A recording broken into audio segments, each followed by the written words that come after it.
Okay, give people a few more minutes to enter. Und trennen wir Gott live.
Okay, seeing some people come in.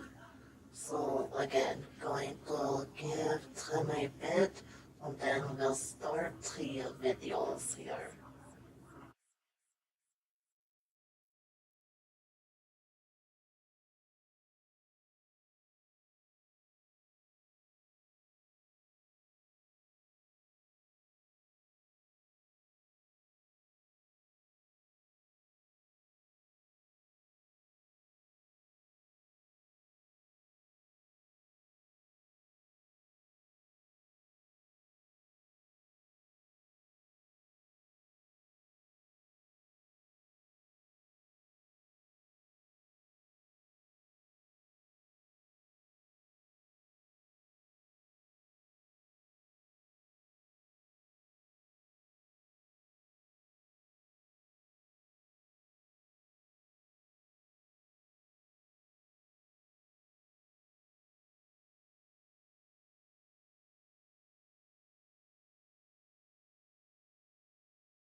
Danke. Thank you so much for the coffee.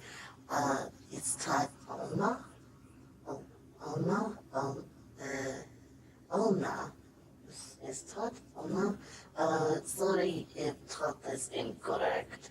I think it's Anna. Again, sorry if I'm saying your names wrong, but Danke, thank you for the coffee.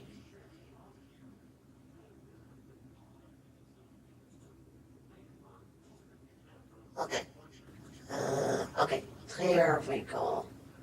Alright, I'm seeing some people comment on YouTube on Twixter.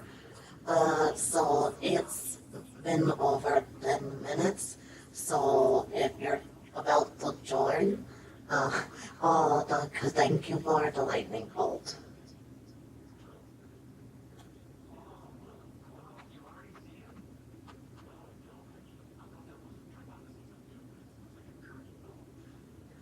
Alright, if you're joining in, hello, Vickys. Hey, Blinkaboy. This is McConnell here.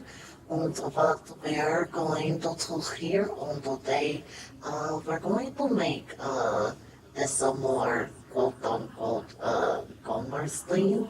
So we're going to be watching some good analog on this well, some good crime mystery perhaps videos.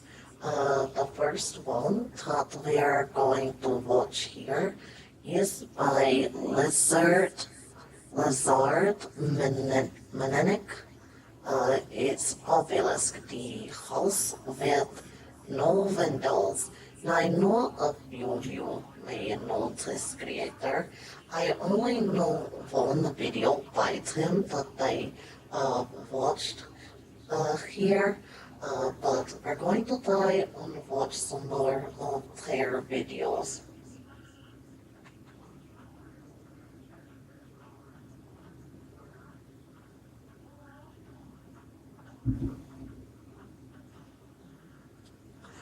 Oh, I love this video, JJ. Oh, that's good. If you already watched it, or that is good. Uh, see here.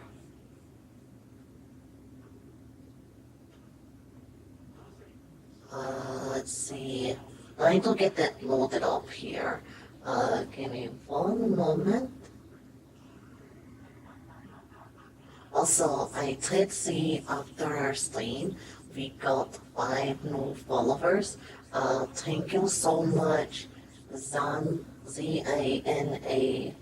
Bushes, Zana Bushes, uh, Monoke, I hope I'm saying it right, uh, Cat in Hat, Cat in Hat.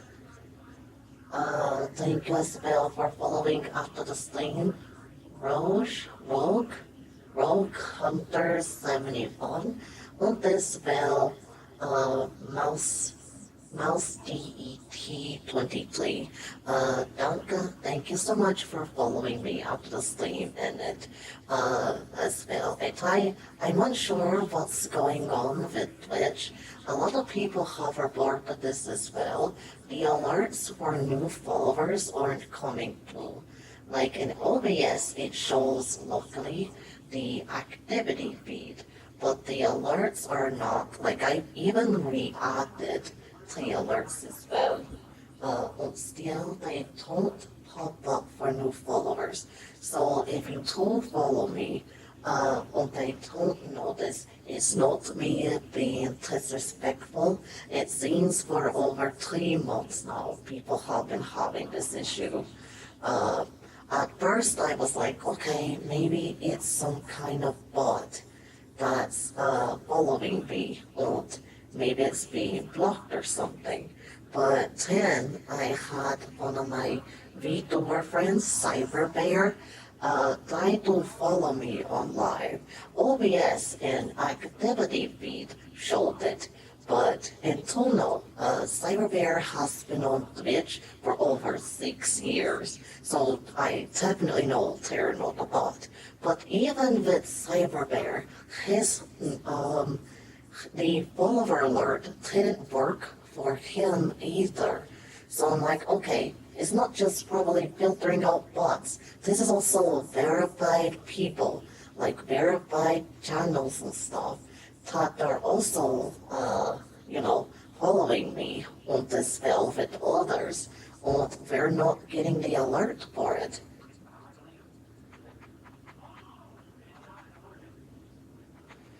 So, and then I thought, like, maybe Seribot may be doing something, but it's not Seribot either.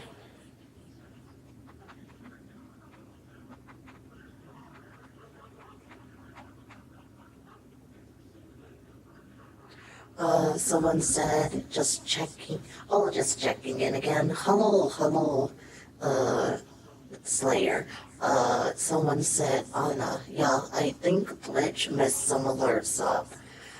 Mochi said, Twitch messes something up and does not fix it day 200.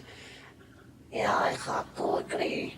I, I I have to agree with that because it's even verified people, like accounts that have been here for over 5 years, like my friend, comrade, Cyberbear.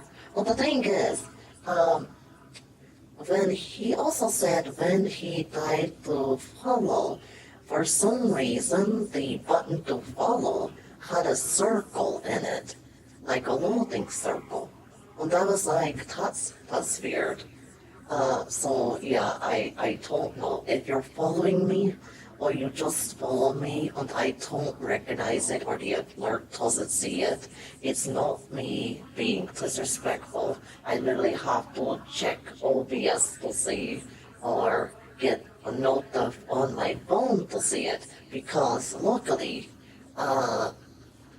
some of the notice get sent to my email, and they have email alerts for that email address. So yeah, I am trying my hardest to work around this until they fixed it. So if again you think I missed it, mine. It's just that my alerts, like the Twitch alerts to stream element, something's going on. Totally. But enough about that. Let me get the video up here.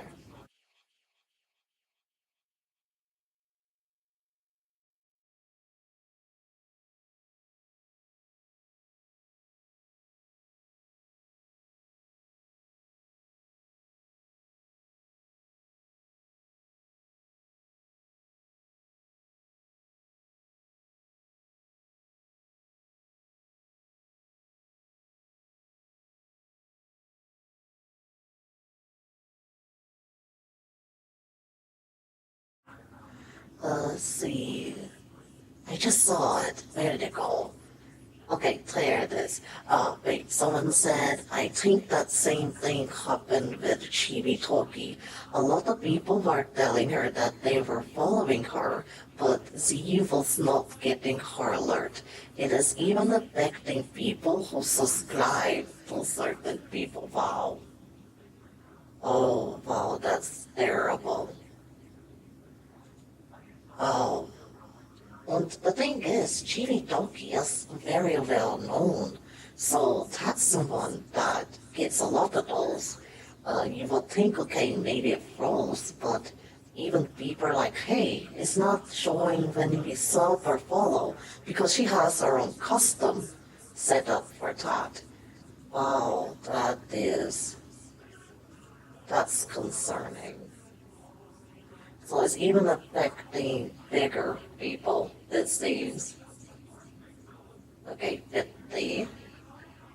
Okay. Let me try to... Right. Ow.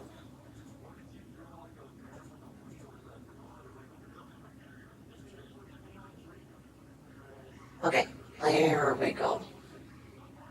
So go in and go out. Okay, you guys can see it? Can you guys see it?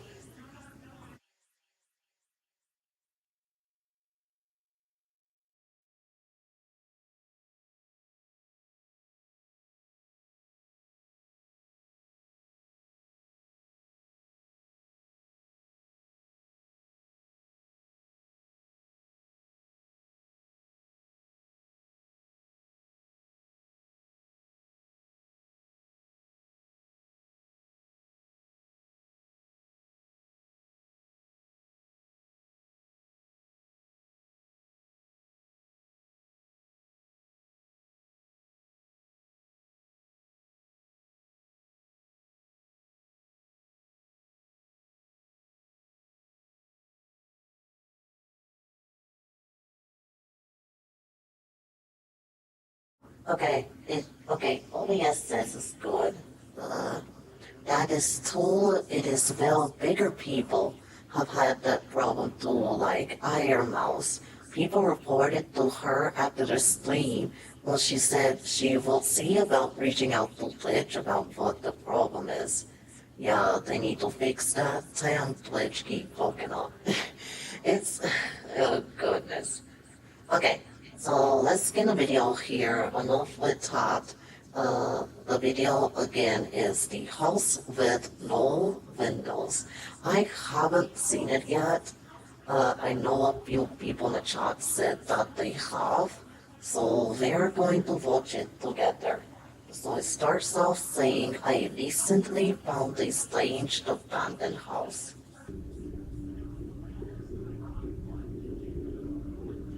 Looks like a shed. There are no other houses built around it, and it is seemingly in the middle of nowhere.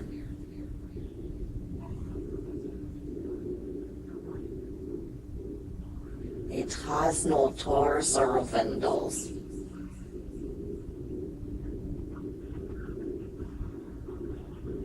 There's no obvious way in.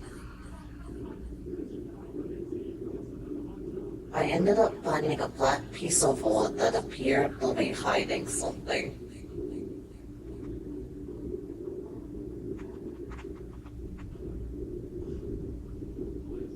Hidden was an endless like crawl space.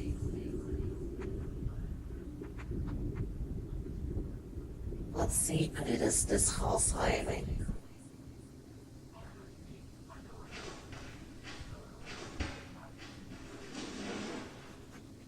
Like really no flashlight?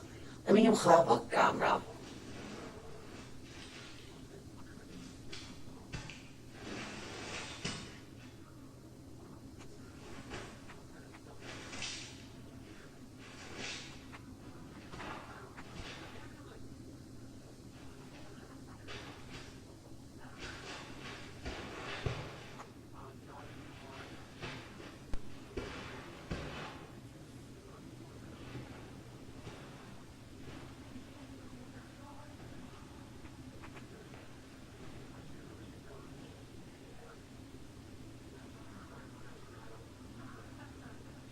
Oh,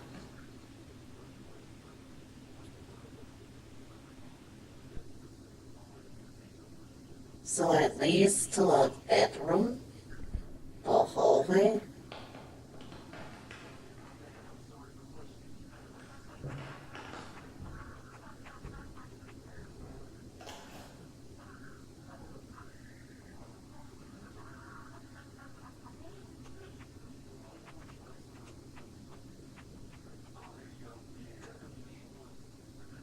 Smells like burnt matches. Ugh.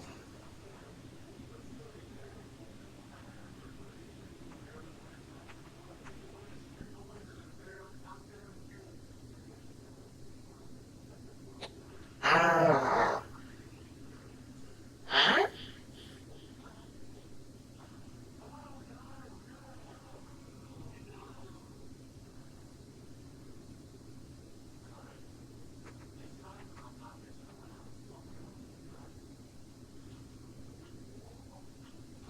Someone said, oh crap, maybe a fire happened in there.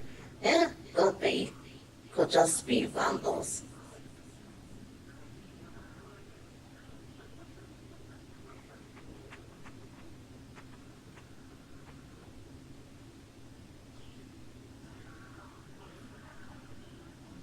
Plus, do not know the body system. Maybe he does. This store is so dull. You actually, I got the point then on that. He says that Thor is so dull.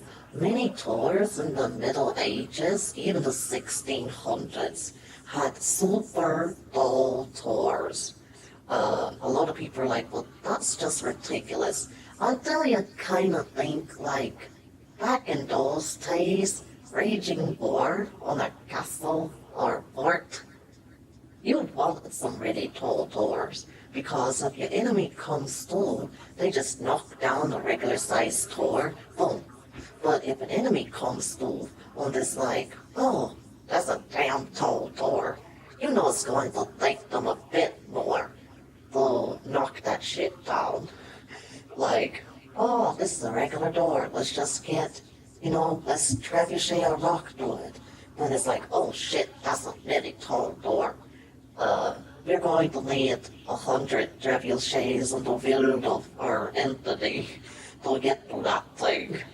But also I think it's like for aesthetics because the big door of a castle or fort, it gives that sense of not just protection, but like the person there is of high and mighty. Like not in a negative way, but high and mighty. Like these big doors holds the person over our land and our people. So yeah, it can be many things.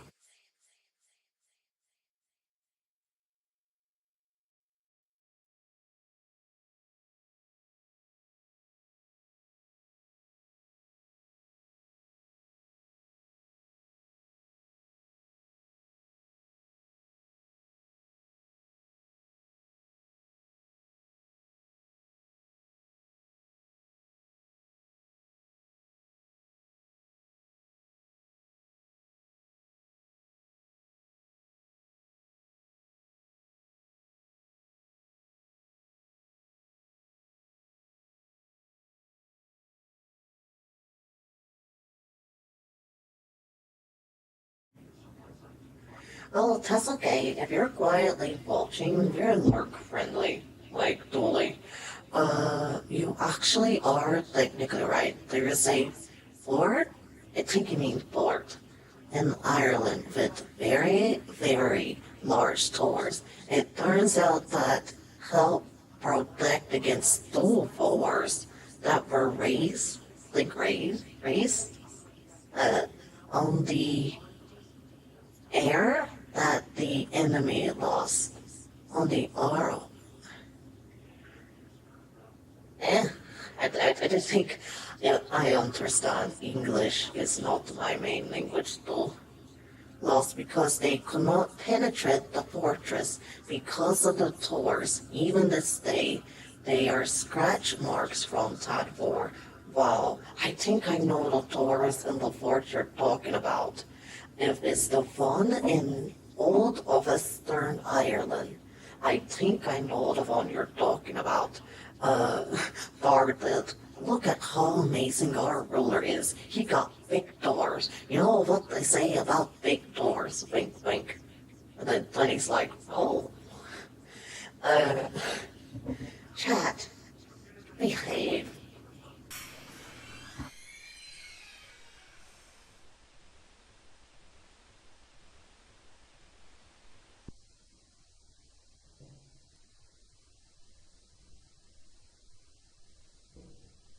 All the lights are on.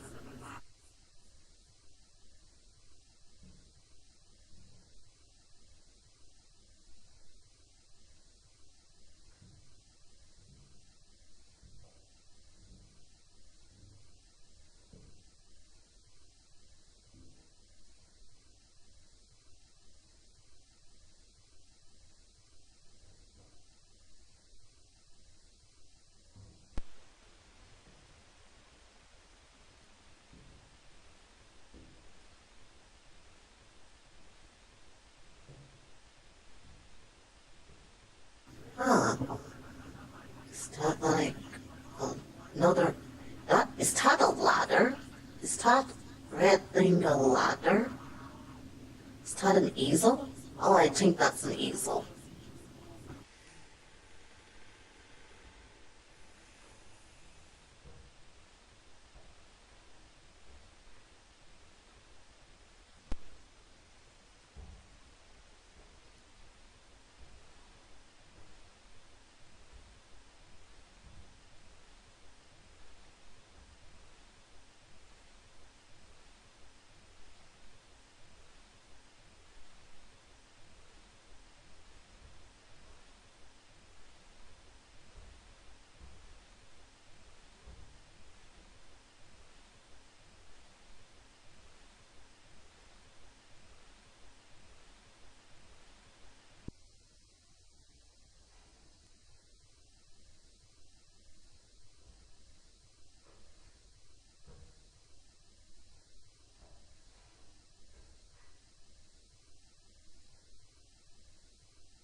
I'm wondering if this is this like a school? Because that whole area had desks and stuff. But it looks like, let me see, like, I don't know, it looks like maybe an older school or an older, like, class area. Uh, Someone said, is this maybe an older school from centuries ago? Maybe you may be right. You may be right. Someone said, looks like an old, smaller kids' school. Or so we're kind of on the same page. Like it looks like an older school, maybe centuries ago. Maybe something. He said it smelled like burnt matches. Maybe got caught on fire, or someone set it on fire. They're trying to rebuild it. So they took out maybe the windows. Maybe they're just remodeling the whole thing. Huh, got a big brain chat.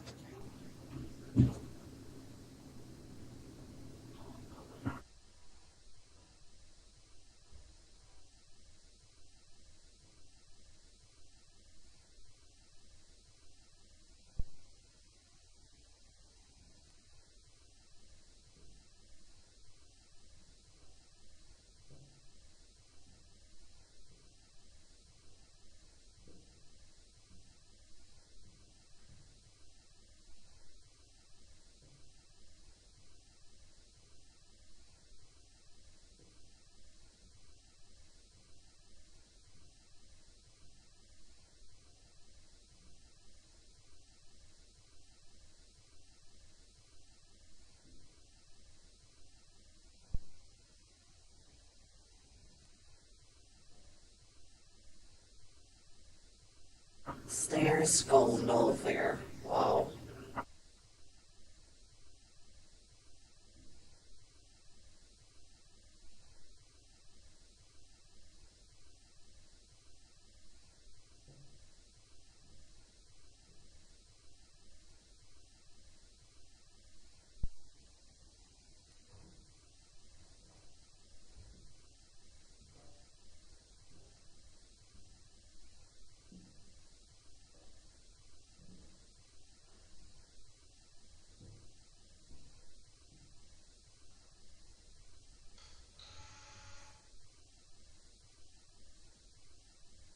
Oh, a door.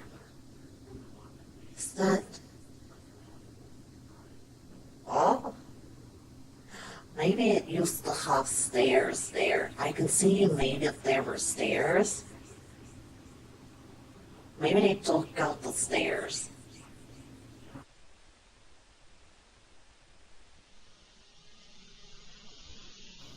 Ah, what are you?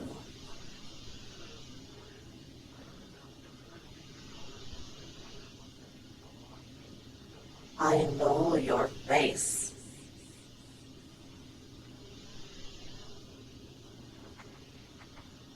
I, oh, I know your face.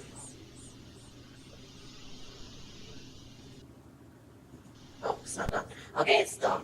It's done. Okay. Sheesh.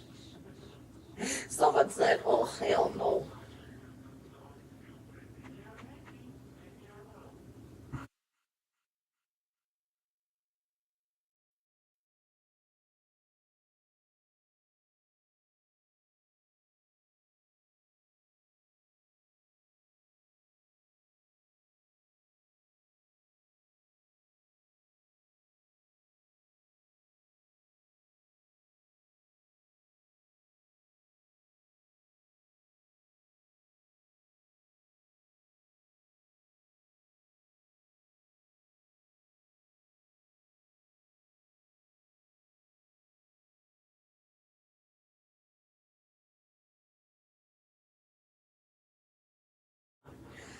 Okay, now I'm curious here.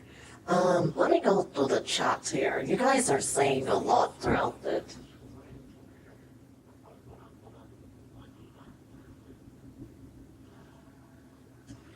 Someone said, oh, wow, you guys were typing a lot. Hold on. Sorry, let me put this in here. I have the chat on slow mode. So, uh, typing is around a minute apart.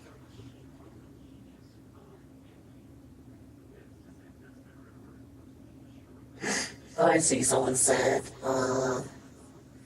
damn, they couldn't even shine the wood. Big towards me, big sadnesses. Yeah, he was moving the camera a lot. So I would say, keeps moving the camera, you're gonna die. Okay, that would make sense why there are no windows if the windows were terribly destroyed in any kind of fire. What makes sense why they are not there. That does make sense. Actually, more hallways too. That must be amazed. Eh? The time, what if it was part of a larger school? I see crosses. Maybe it was an old nun school where nuns would pray and live, but also a school area. Seems to be very low wood.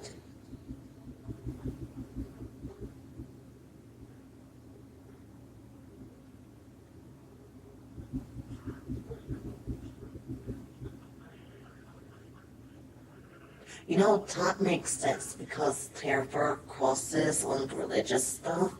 And back in centuries and centuries, even though there's many nun places or nun residencies that are connected to schools. So Gibble may be onto some, who's that? No, uninhabited. Gibble says, dude, that is dude. That is kind of tragic. Imagine an old place that's been there for centuries. That was a known area in a school, but total someone vandalizing it or a fire happening. It has to be remodeled so it looks weird. Wow. That could be why he said it smelled like burnt matches. That would explain so much. Uh, yeah, hopefully if that is true, nobody died. Uh, wow. Yeah, that's what I say, theories, man. Yeah, but those are like, it's like the things that you guys are saying actually could happen in real life. So it's like at one point it's like a theory, but it's actually something that can happen in real life because all the stuff you guys are saying could happen in real life, maybe has happened in real life. So it's like, um, if that's all, that's logic. Uh, Hopefully nobody died. That's something.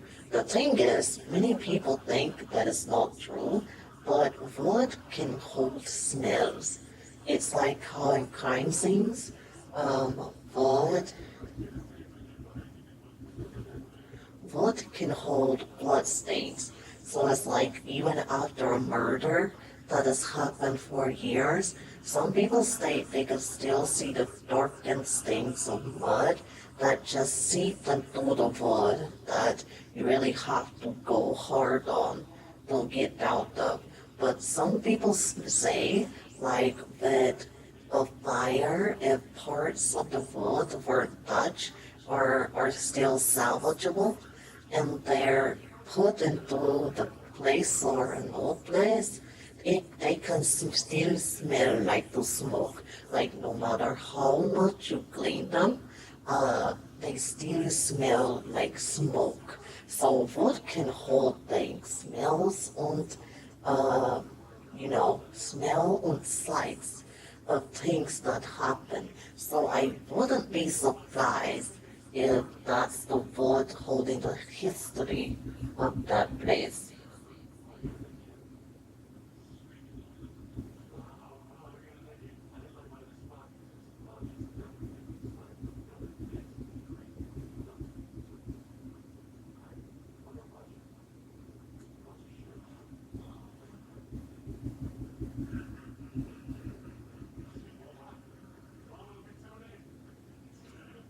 Okay, okay, okay, let's go on to the next one. The man in the tower. This is 20 minutes. I closed my bedroom door last night. I, why the fuck is it open? Gotta go pee.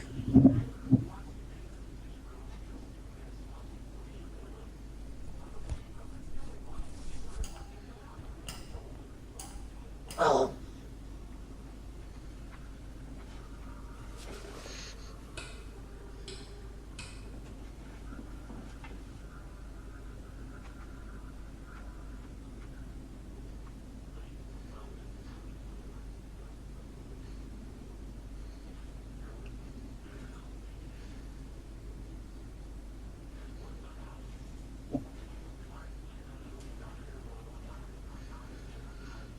eh? What did I say? The whole house is dark. I mean, it sounds like it's raining. Maybe the power's just out.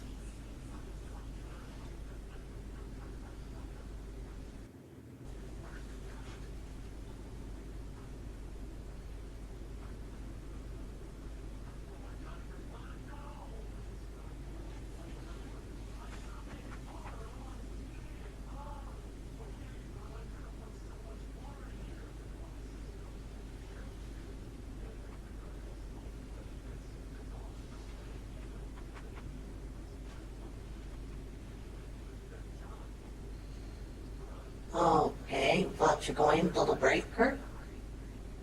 Many times the breaker's downstairs. That door doesn't fit. Is that the same house? Is that the same? Nine, because I don't remember this many doors. Never mind, it just looks like it. Not the same.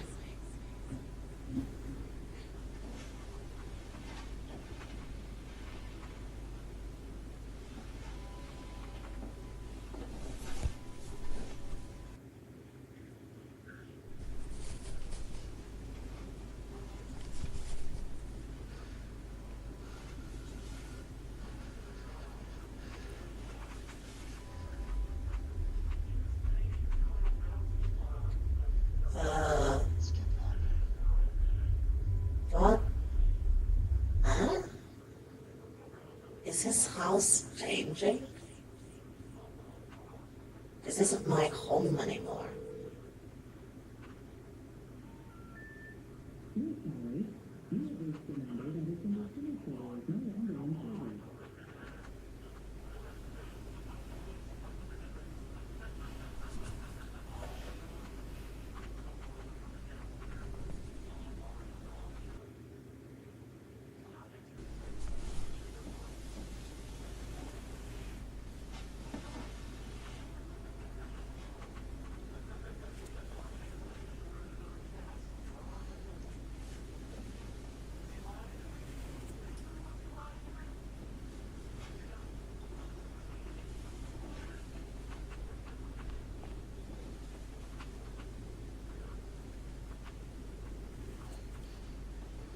Dude, are you maybe still dreaming? Maybe you're like stuck between sleep and awake.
Dude, don't you have a flashlight?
Oh, thank you so much for the follow, DPSGs.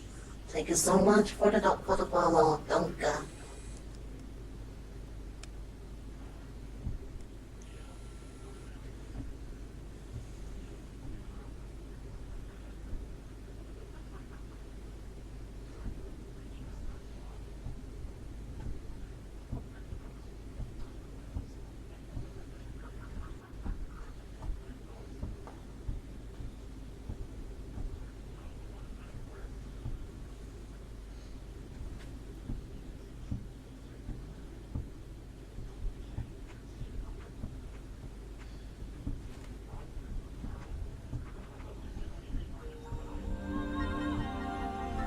Ah, dang it. God dang it, Zipper.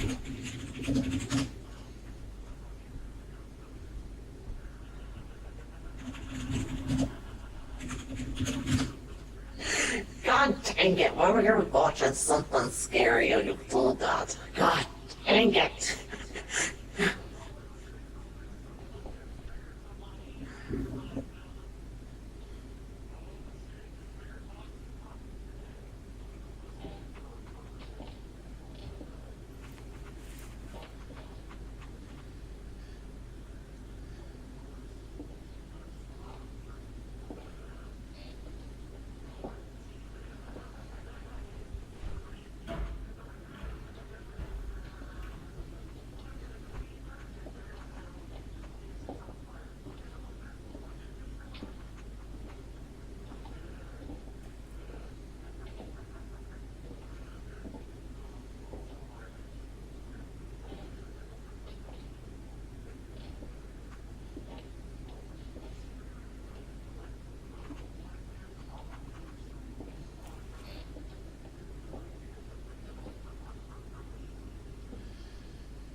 My home. So, wait, his home? Ah! Ah!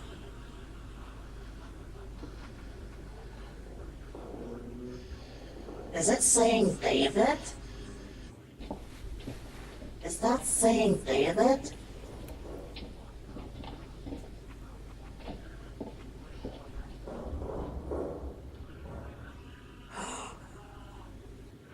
Okay.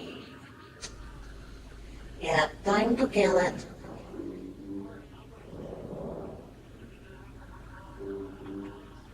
Sounds like David.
Dude, stop looking back and fucking run.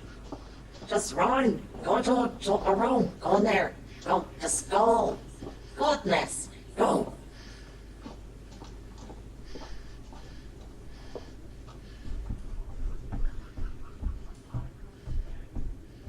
Goodness.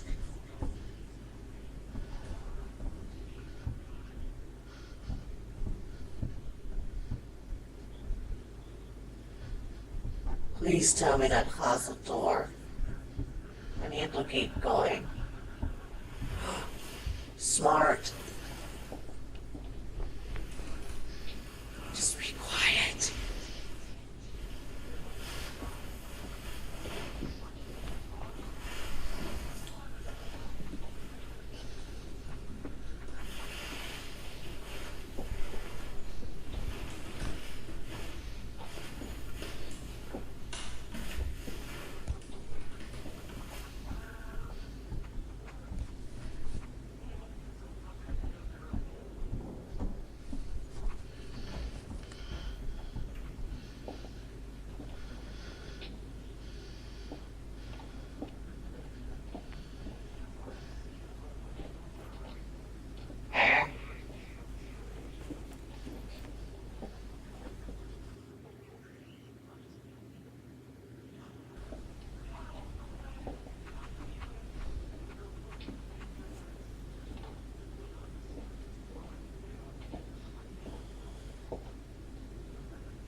The walls are changing.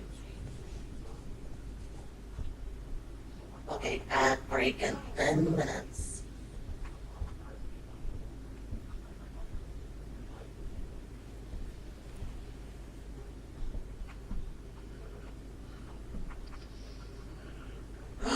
Okay, we didn't see Todd. We've seen this room. This was in the beginning.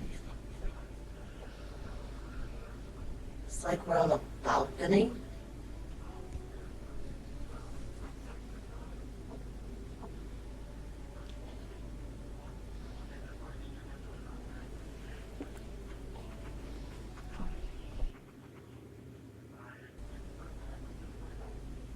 Huh?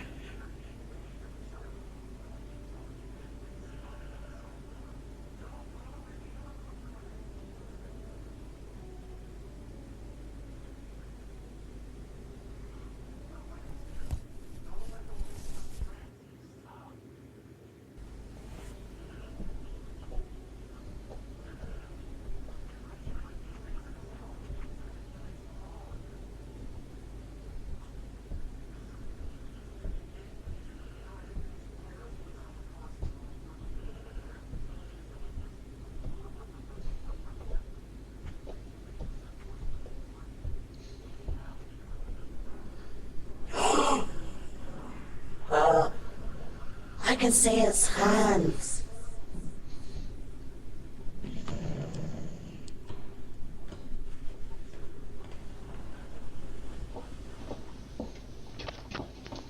It has a body.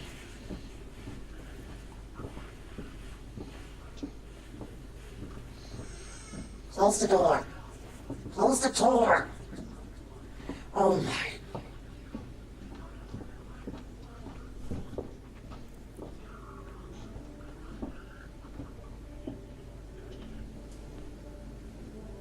You didn't close the door.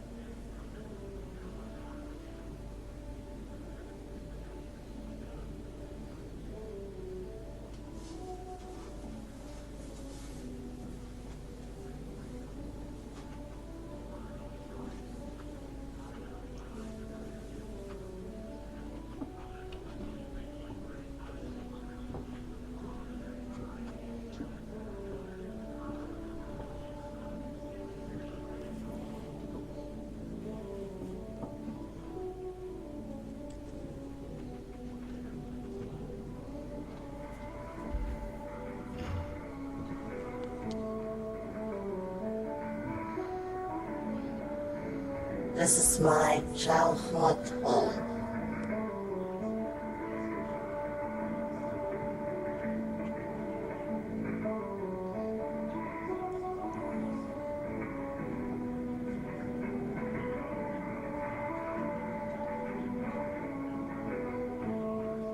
not long after Todd passed.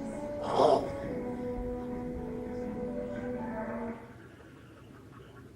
oh,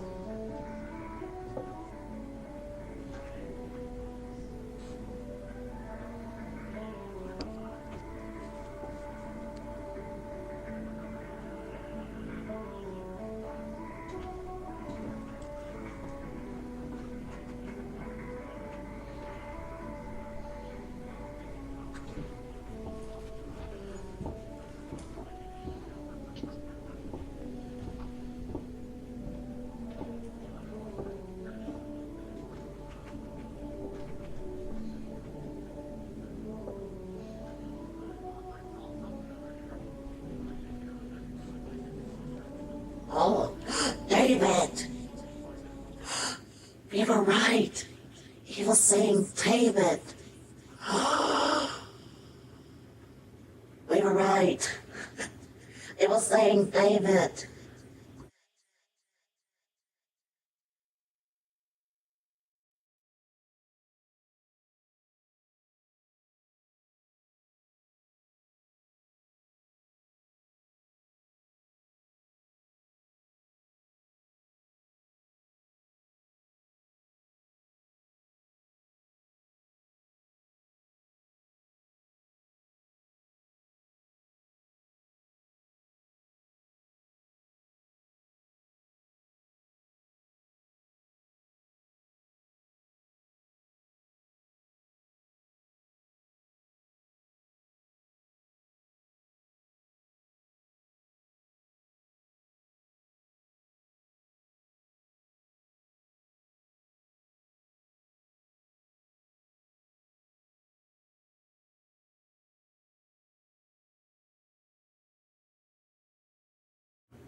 Yeah, sorry, I'll read the comments.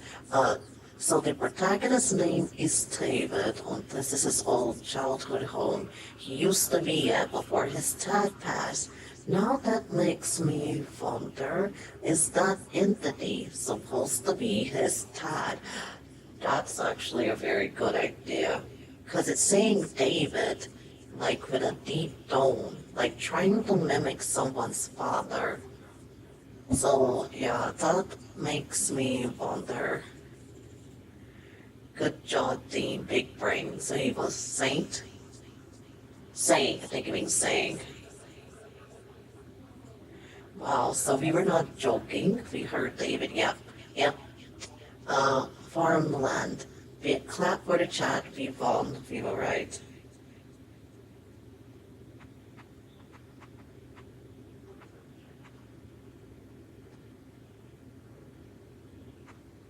That makes me wonder. So his name is David.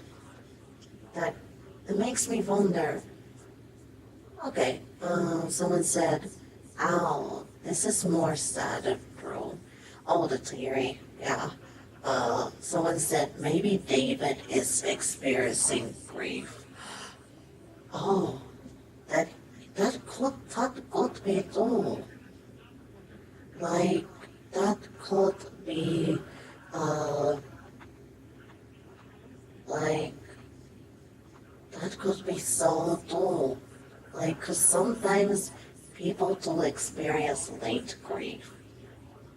So maybe he's like we don't know what David has sleep like issues wise. Maybe he's experiencing something, but he's not told now, but he's experiencing late grief because again that entity sounds like a deep male voice, like a gruffy male voice. You may hear Todd say, uh, well, it's not yelling at them, but that could be something in itself, it manipulating him. Still unsure about that.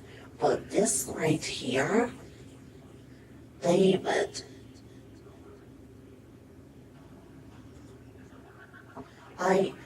I'm starting to, um, I'm starting to believe the late stage of grief. or the late moments of feeling some grief. Like, not everyone's going to feel grief, but maybe Tate is like experiencing top late stages of grief or something.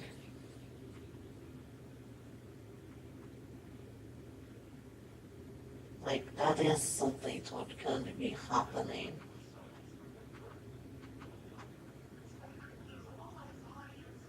But now that we know that, it's like, wow, yes, Kate, the mean, like, grief can happen. You can experience it anytime. Yeah, and that's the thing. Like, you can experience it anytime. So, who knows when he's experiencing this? But we now know we were right. His name is David.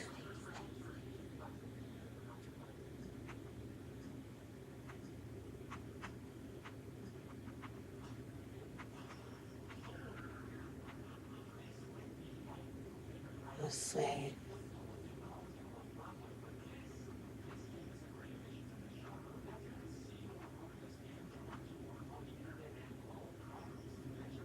Oh my goodness, ad break's about to happen.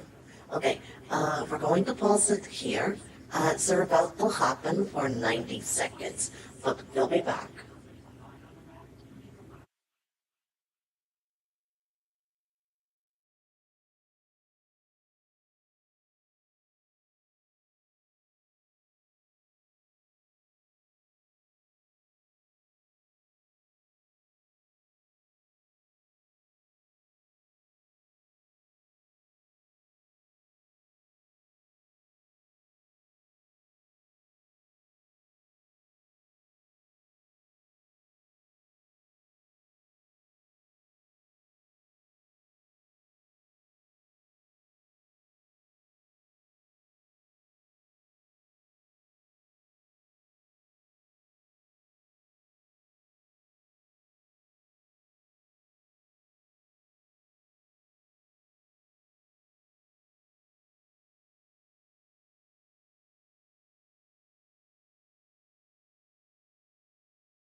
Okay.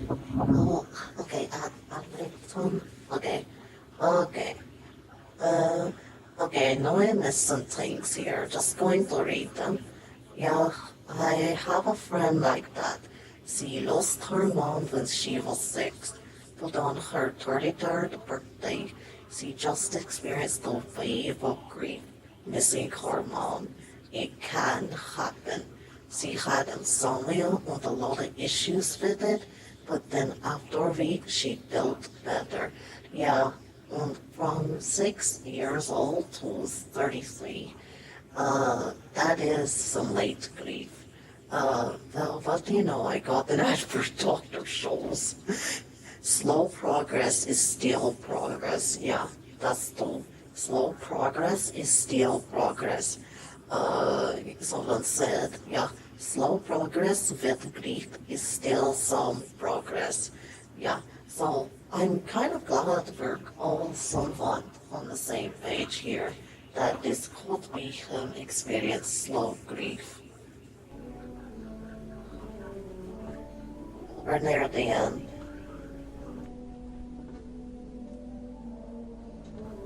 That I I just see something hiding there. That's just a shadow.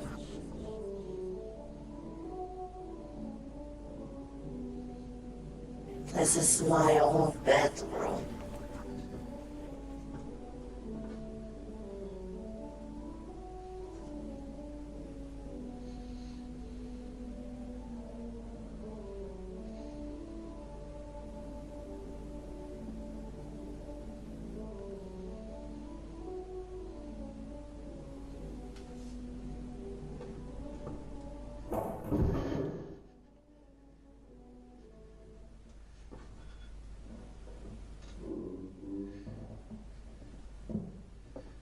Close the damn door.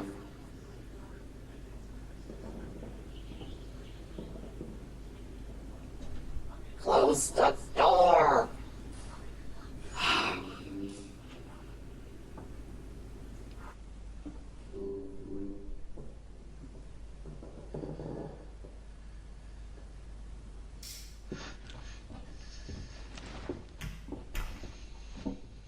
Now you close the door. Now you close the door.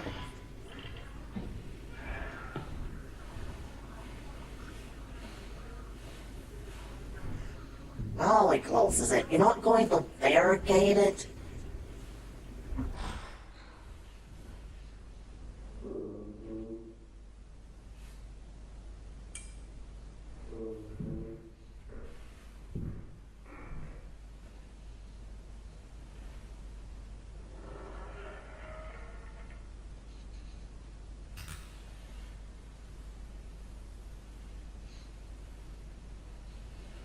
David?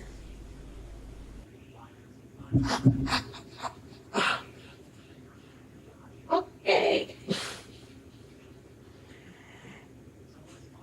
Okay.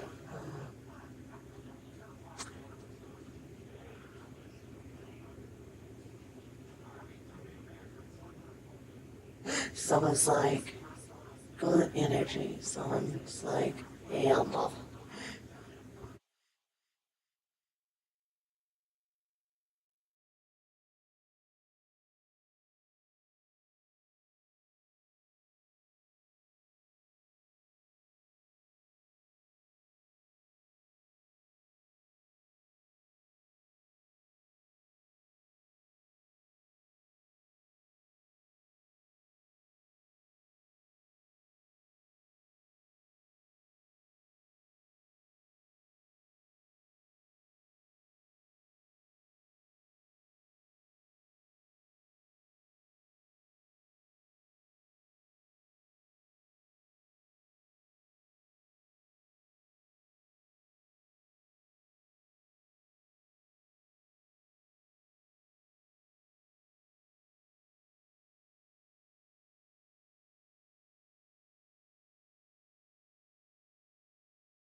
Come on. Oh, Chad is just roasting poor David. What's this? Let's see.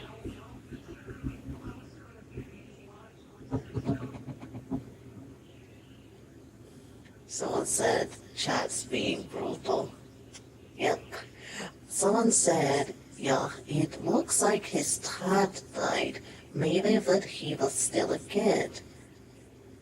Someone said, so this man. Oh, thank you so much for the follow, Cryptid. Donka, thank you so much for the follow, Cryptid. He said, so this man finally decides to close the door. Oh, thank you so much for the follow, Vance. Donka, thank you so much for the follow, Vance. So this man finally decides to close the door, but he doesn't put the obvious rocking chair in front of it. Yeah, it's like you could have put the rocking chair in front of it. He was there, but it was too late. So, so I said, Lord, please never let me be this dumb in anything. God dang.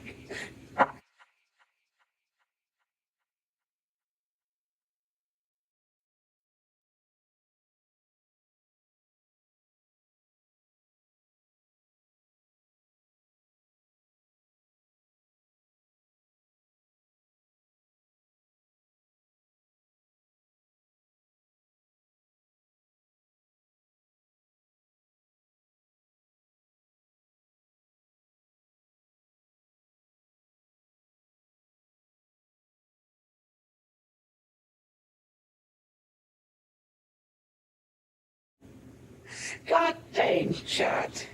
Someone said, listen to me. Of us are over 20 years old in this chat. We have seen dumb people tying horror movies. Someone said, David, come on. Listen, we point out dumb shit. That was dumb shit. God dang, Jack.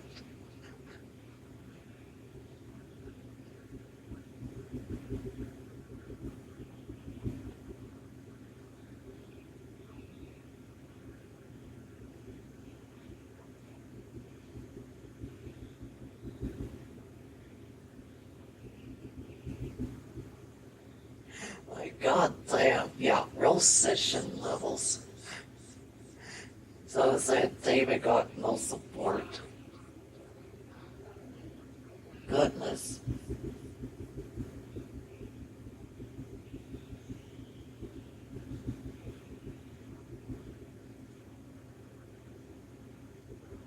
Let's see here. What's the next one? Let's see the next one here. Okay.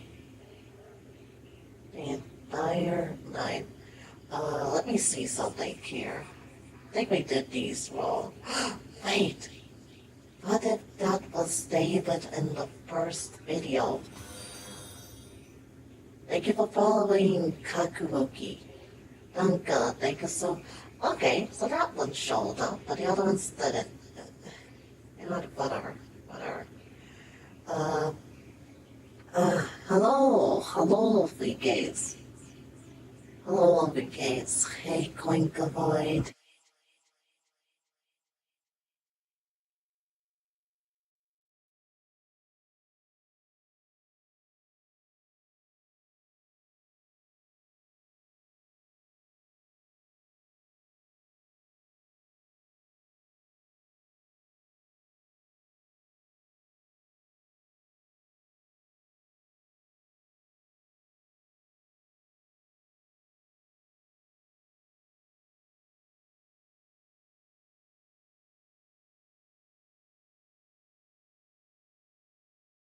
Let's see, I'm trying to see here.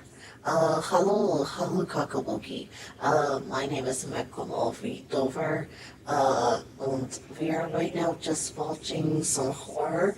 We did some gaming all this week, so we're just taking a more calmer day. Gaming will be back up, rest assured. Someone said maybe that was David the first video. Remember, the thing said, I remember your face. Uh, then Butcher said, yeah, maybe that was David. He entered the area. Maybe it's his where the entity originally lives.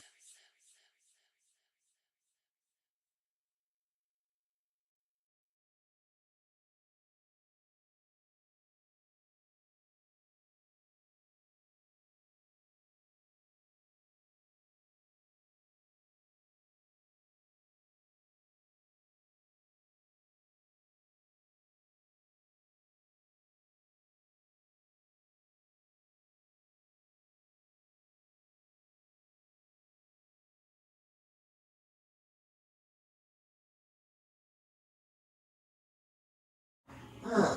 Now I'm wondering how they're connected. Because that was his house, but, huh. Okay, someone said that Yeah, maybe that was David. Someone said that does make sense. It did say, I know your face, which means it has met David before.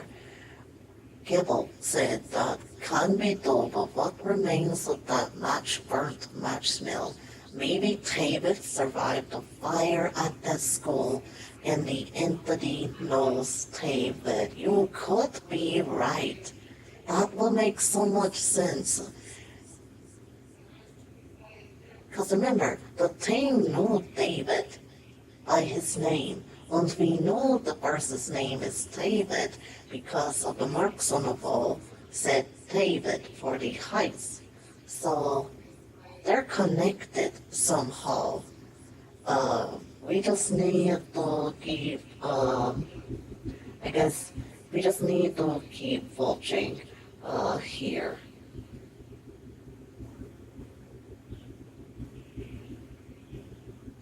But maybe we're on the right path, maybe. Let's see. One moment. Did we watch these? Hold on. Okay, that's... Okay. Okay.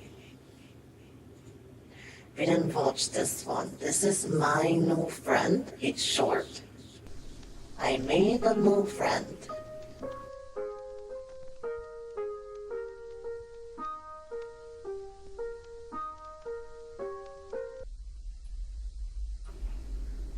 Ah,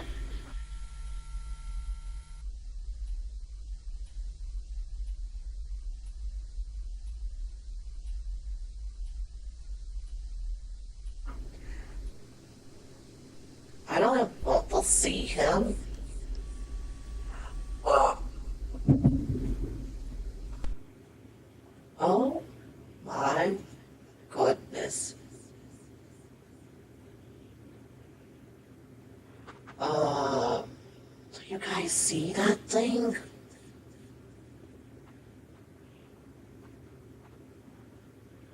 Do you guys, that's the same thing. And the thing is, this is probably from when David was a kid. Because look how polished it is. Like, look how better it looks. Like, so, like, what does this mean?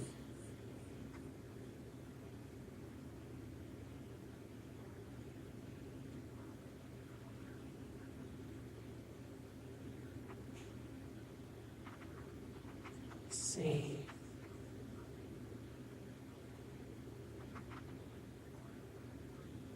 Maybe it's like an imaginary friend that wasn't really imaginary. Yeah, you can see him.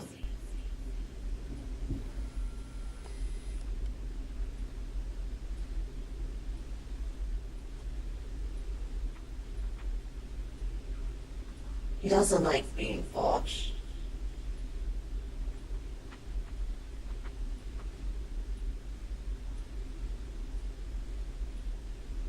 I see clothes. David, really? Where did he go?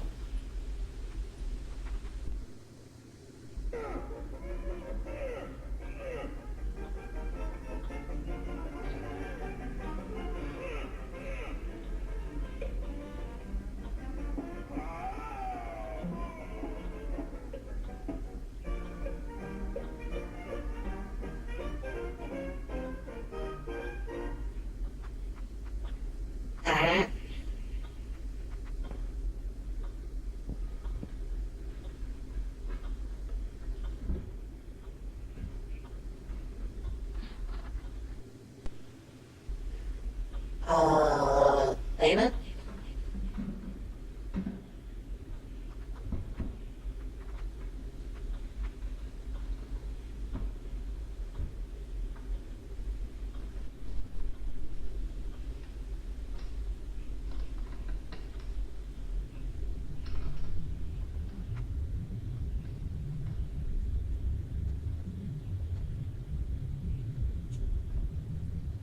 I don't want to see your ugly friend. Ah,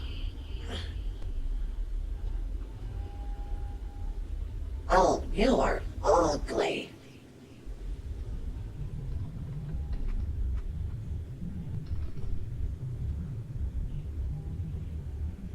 Yeah, we see his old ugliness. We see him right there. Someone said, oh, damn, Jill. It's true, he's ugly.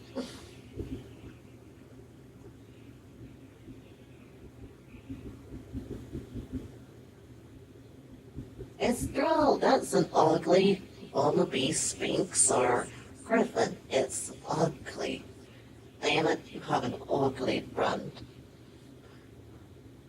Someone said, town woman, brutal. It's true.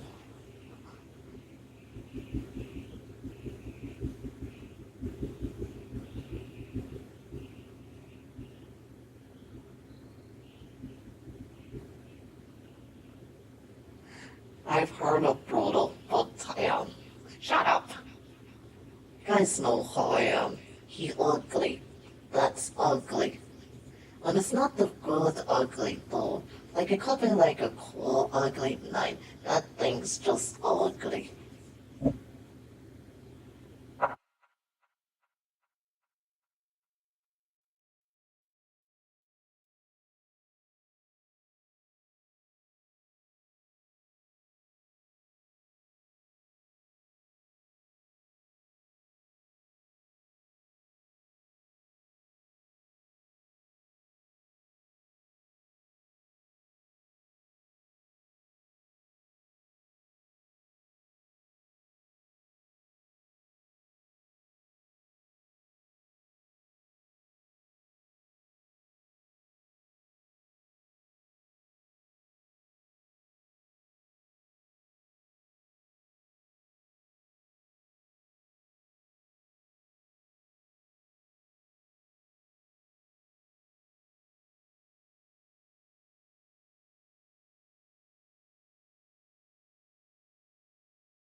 Oh, chill, chat, shut up.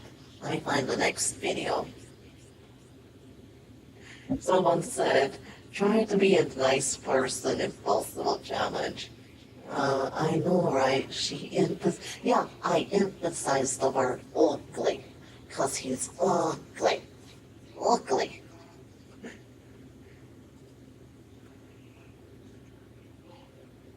You're almost gone.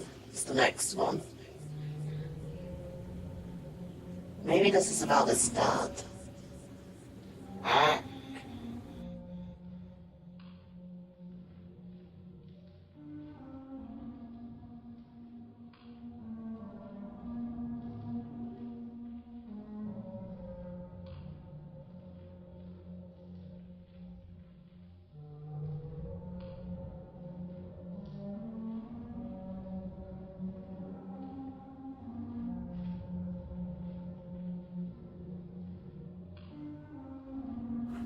oh,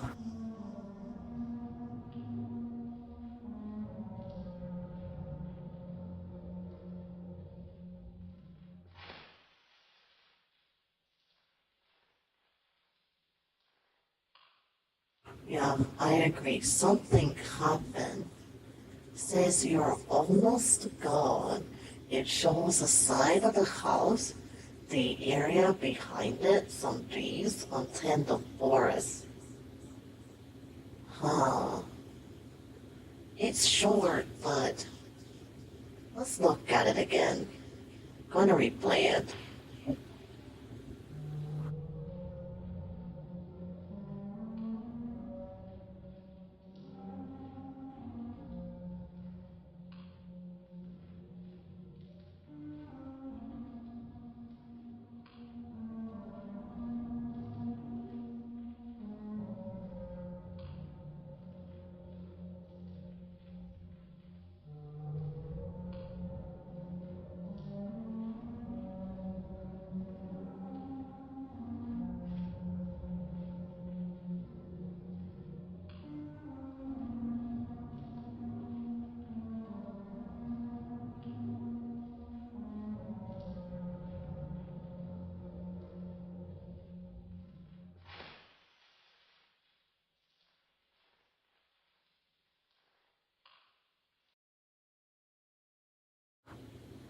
Okay.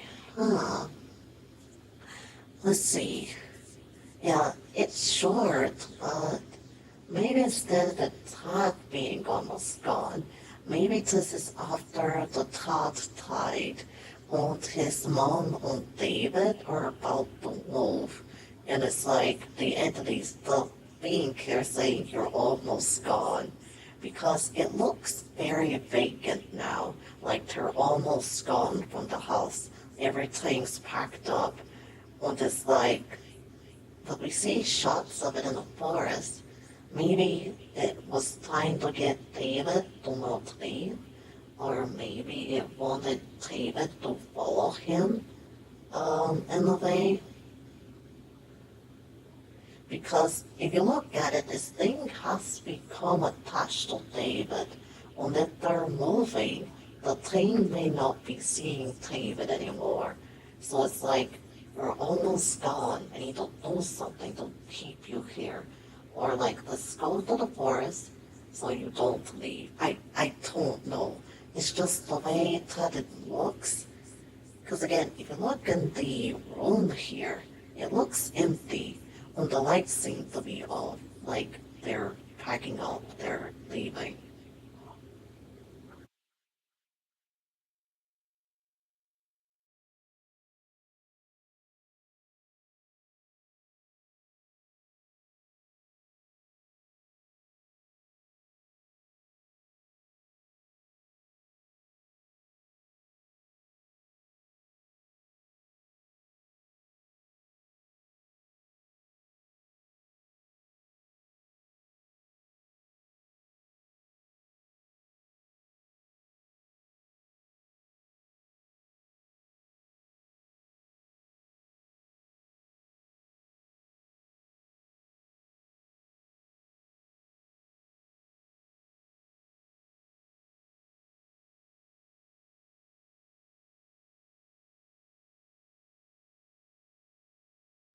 Oh, sorry, I was muted.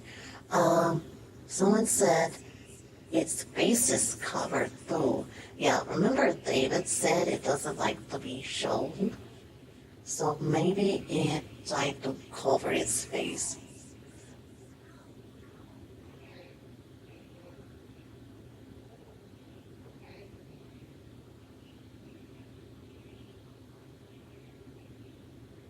Maybe about his, I was thinking that, like, okay, maybe he's saying you're almost going to his dad, or maybe the figure is like symbolism of he doesn't know how his dad looked like in the end.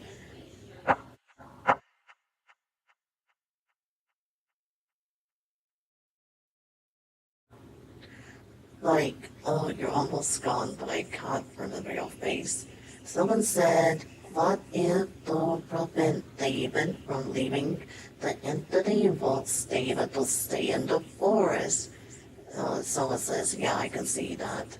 Uh, Singer says, yeah, it looks like vacant, like they are packing up the final things for leaving. Yeah, and that can be like why it's saying you're almost gone. Like, because once you load everything, you're gone. You're almost gone.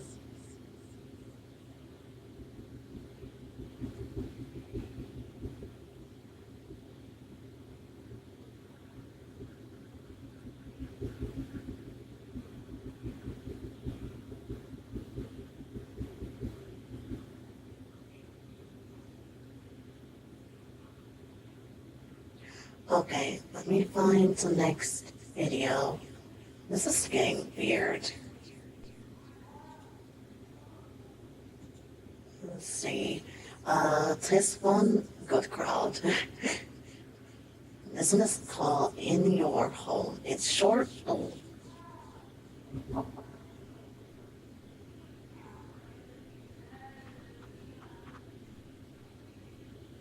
Oh, check on Abby.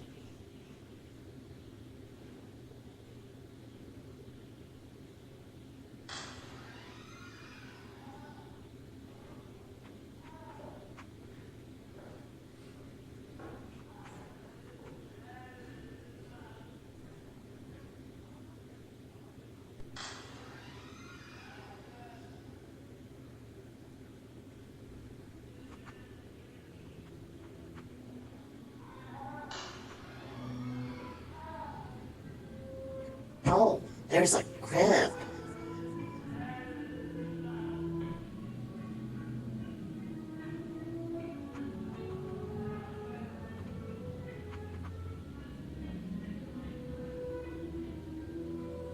Uh,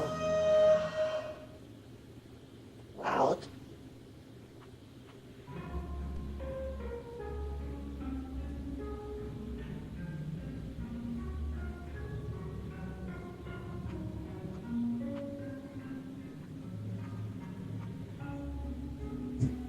The doors were locked.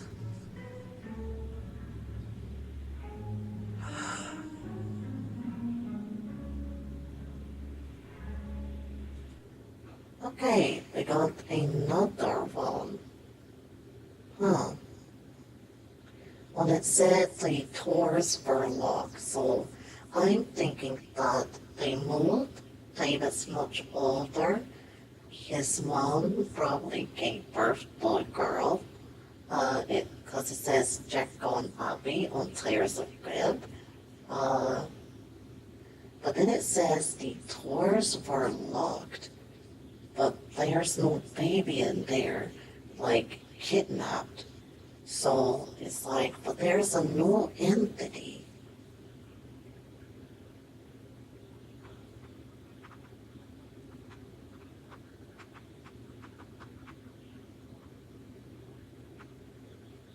This one seems more aggressive.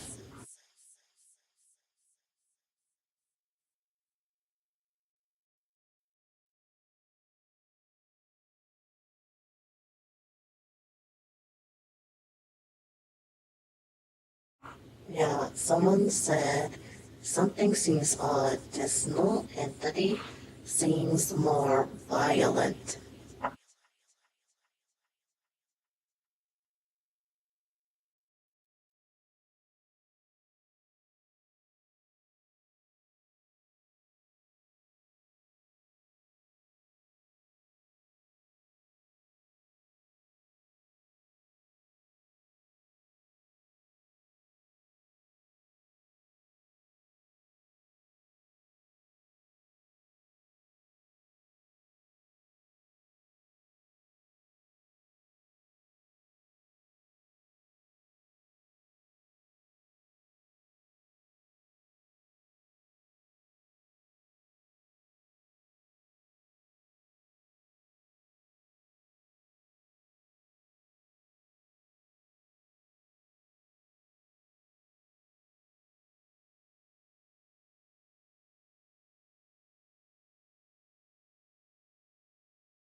Sorry, I had to get some closer.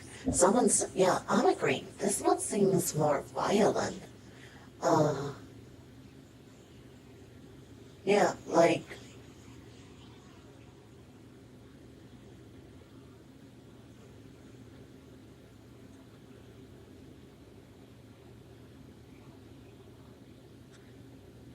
yeah, this one is like, someone said, but instead of the entity following David, a new one emerged, and this one is more violent. Yeah, when it's watching everything unfold. Because it says here the doors were locked. So this thing took Abby when it's just in the back watching everything unfold. Okay, that's the house with no windows. This was called Why Do You Keep Us Here? She is in here somewhere.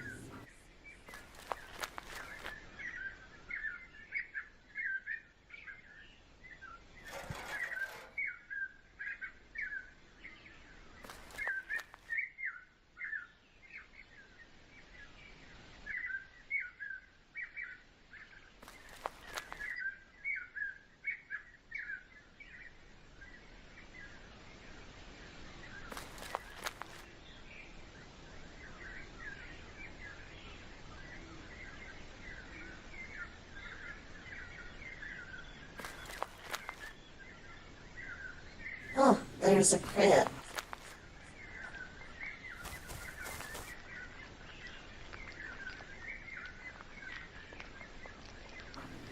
The big caterpillar.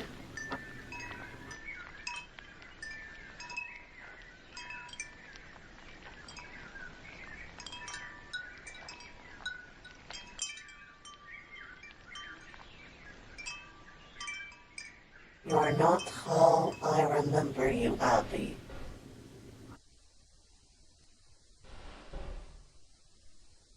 Blood.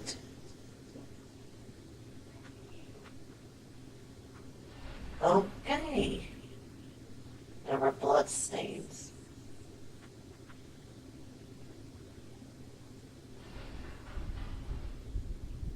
Why do you keep me here?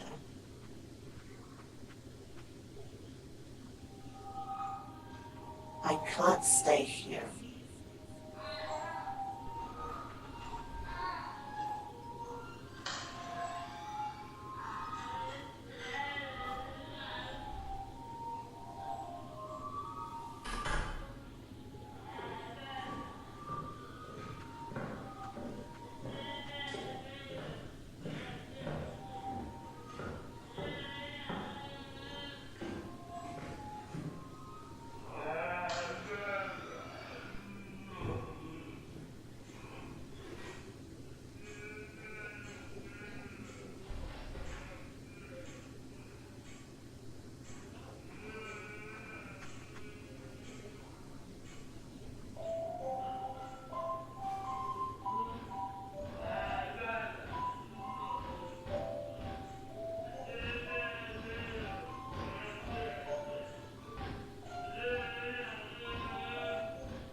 Please forgive me.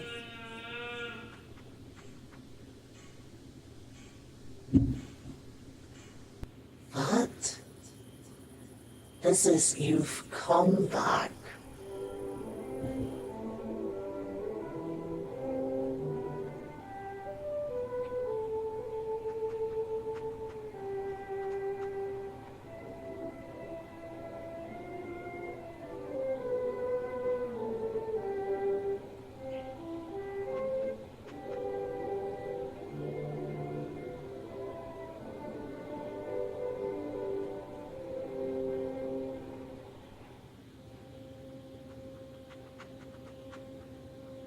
How are things going? I'm just thinking. I've had Goldie for years, and I had to bear him yesterday.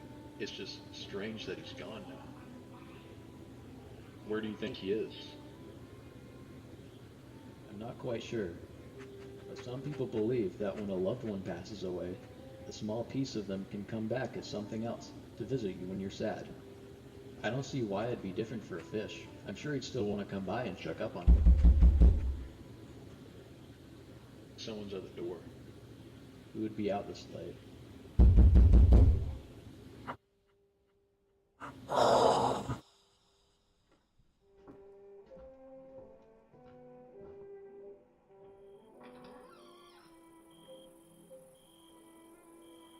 Hello? Who's at the door?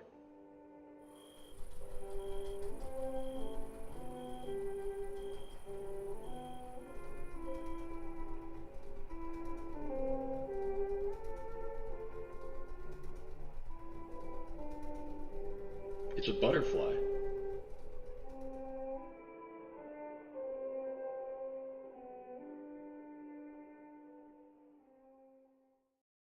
Huh. Okay.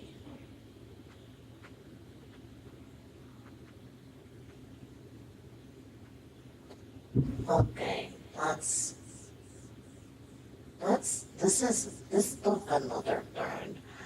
So it's a kid show, and there's a smaller bird thingy on the big one. Thank you so much for the follow, Gibble. Thank you as well for following, Diff, DIFF. Thank you as well for following Kitty Claus 93. Dunka, thank you so much. But yeah, back into it. Maybe that is his mom comforting him. Yeah, I was going to say because it's like more placed into a kid show. Well, this mom looks to be in the kitchen or other area, and she's like, "How are you holding up?" Well, the kid is like, "How?" It's like, "Hey," like she's asking him, "How are you holding up?" Well, he's like, I can't believe, it's saying Goldie, but I think we all know that is his dad. Like, I can't believe dad is gone, and he's been here so long. I just feels different without them, which is understandable. On this moment, like, many times people come back in a different way. My thing now is maybe this thing that's coming back in a different way, maybe his dad, or they could also be referencing his friend. But that's you've come back. Let me see the next one.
Okay, see here, sorry I was dying to read something.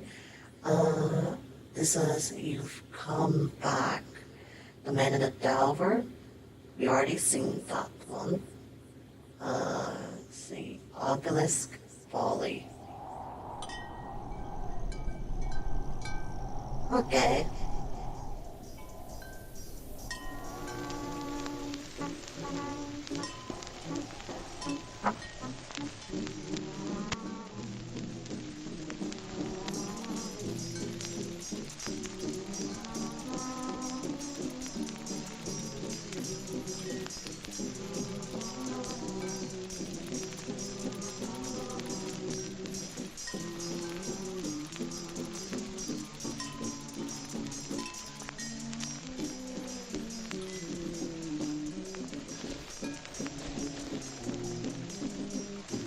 Okay, Mr. Baba Yaga.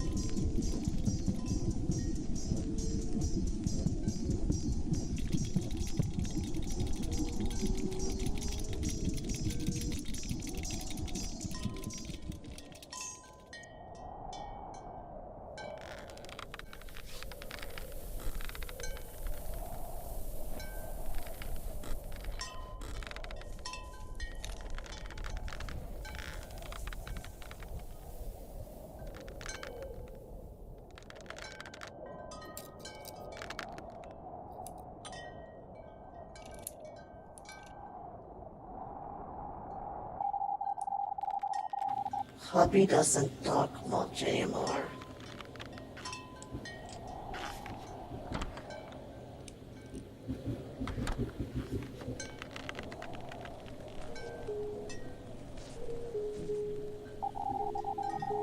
We should be, we should keep moving.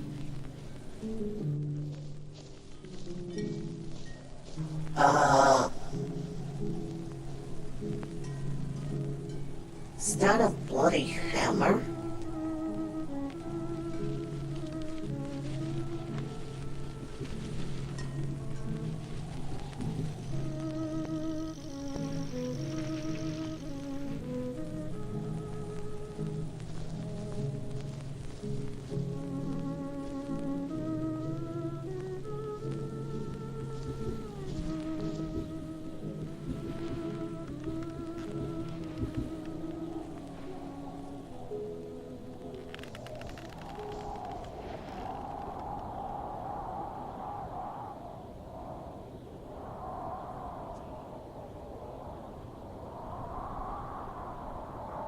It hasn't gotten any further away.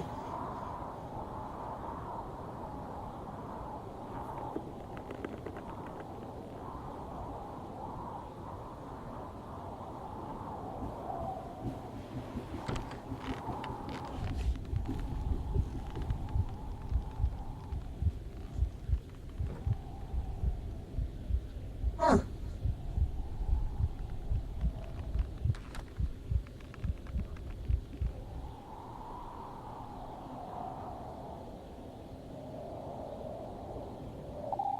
I don't think I remember you.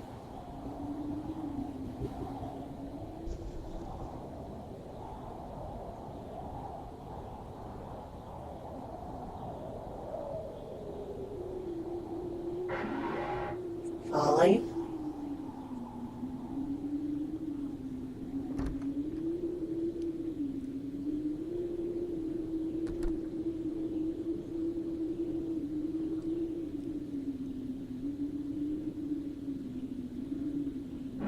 Are you scared of the wind?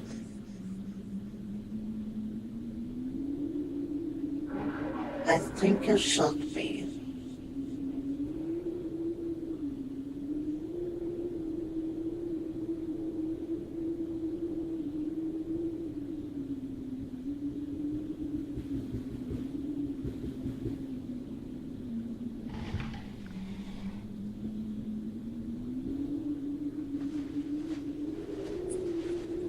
Huh, someone trying to escape?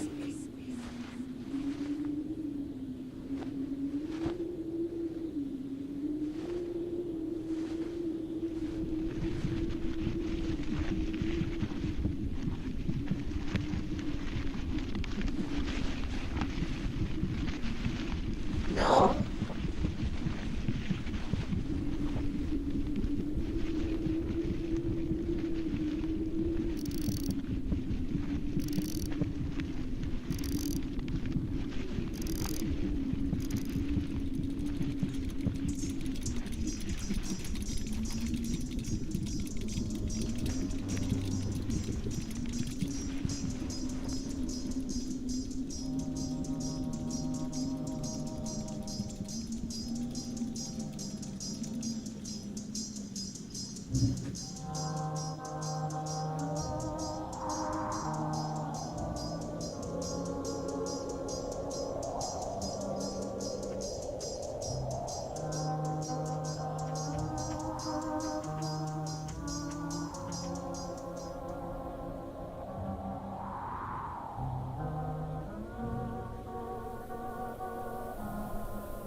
Huh. It should be here somewhere.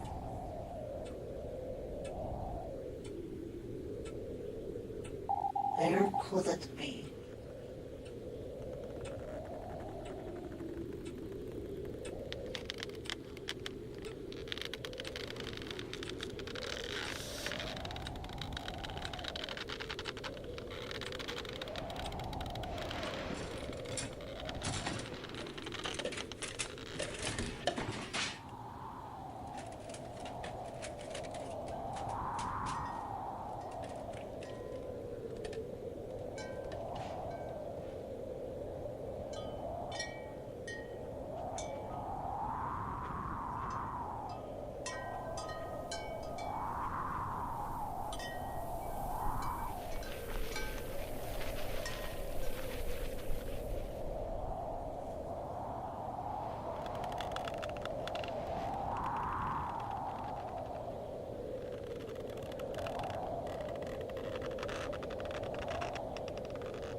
The flowers are spreading.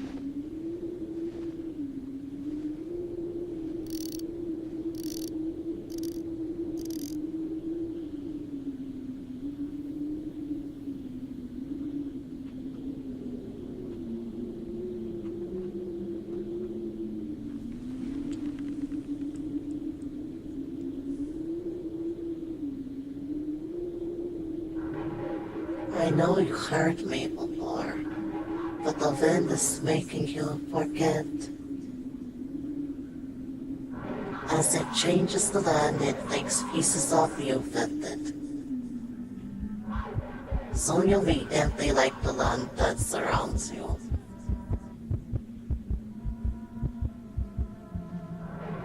And the pale house knows it. Now keep your memories safe in a land far from the wind. I'll take you there when it's finished. I promise.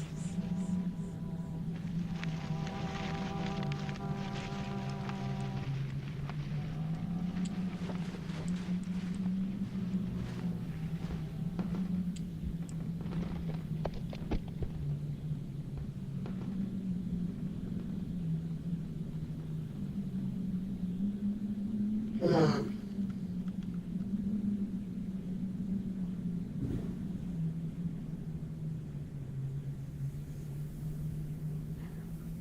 Oh, his face is gone.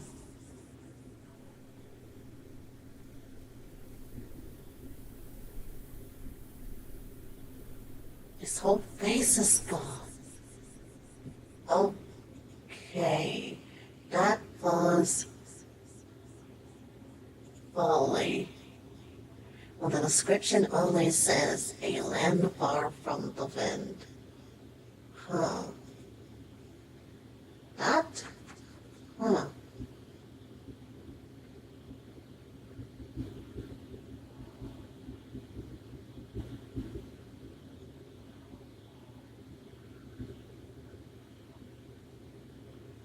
Like, that leaves me with a lot of questions here.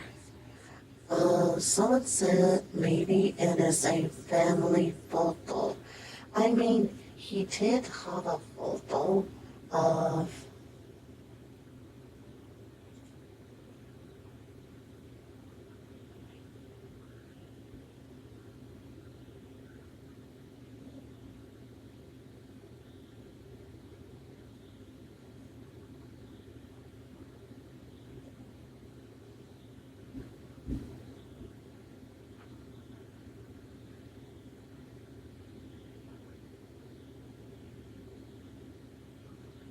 Hmm,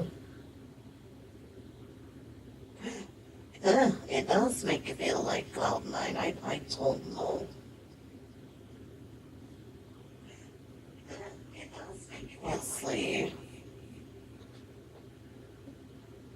Because he had a photo of a woman.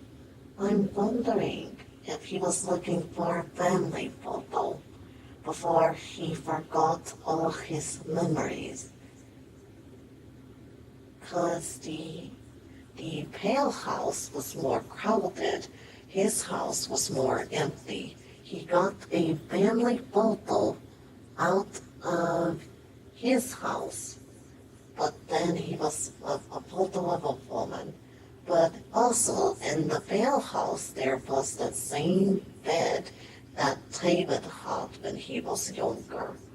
Maybe it's the fact that the dad couldn't be with them at the new house, so he's holding on to memories before he loses them all. And but the monkey is saying like, I'll hold on to these uh, for you. We'll meet again. So Vaughn is like he's in purgatory. He's about to cross over. He's worried about losing his memories, but the person there is scared. Think like, hey, I'm going to hold on to these memories for you. They won't fade away. Now, it could also be the kid because he's the old house. Maybe they're at the new house, or because it's more crowded, maybe, or he's telling his dad, like, as long as I'm here, you won't lose your memories, because David, that's his father. But yeah, that is, huh, it's a lot.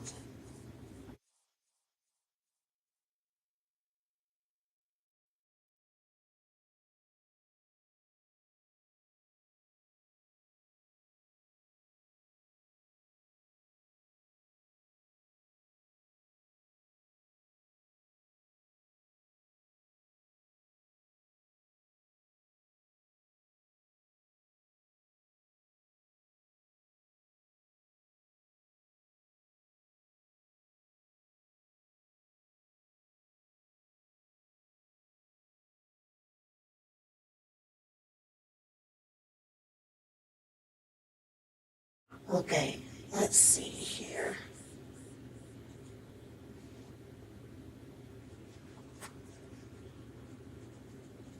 I, okay, let's see. Trying to find another one, but huh.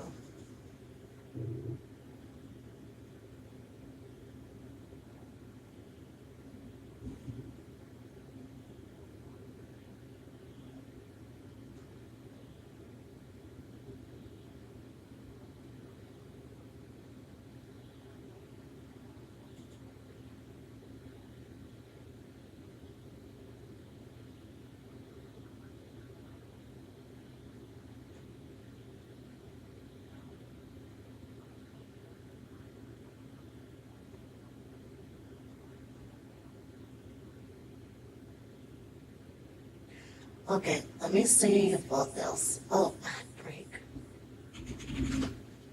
Okay, I'll find something.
Oh, you guys are back. Welcome back here.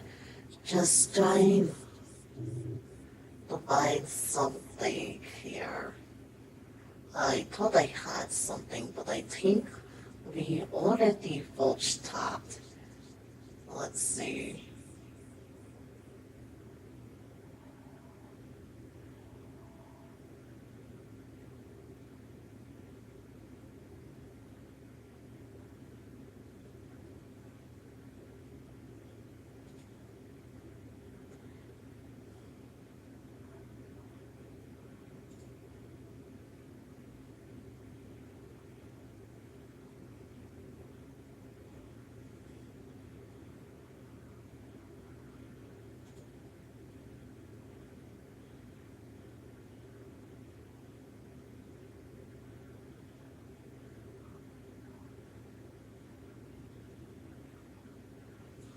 Oh, here's something.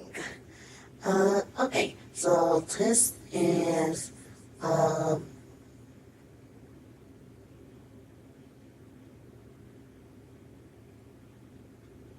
see, I just saw something about the Inuyaki tunnels. I would know we did a game about that in the past. Ah, the Inuyaki tunnels. What moment? Out. Okay. Okay. Um, this is from Beauty and the Beats.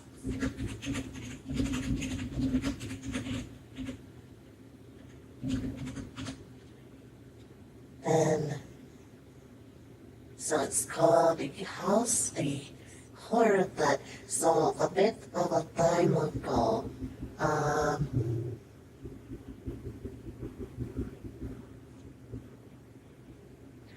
so a bit of a time ago, we did. Oh, you remember that stream? Yeah, we did a playthrough called Inuyaki Tunnels. So this is based on that game. That's based on a real thing. So yeah, let's strap in.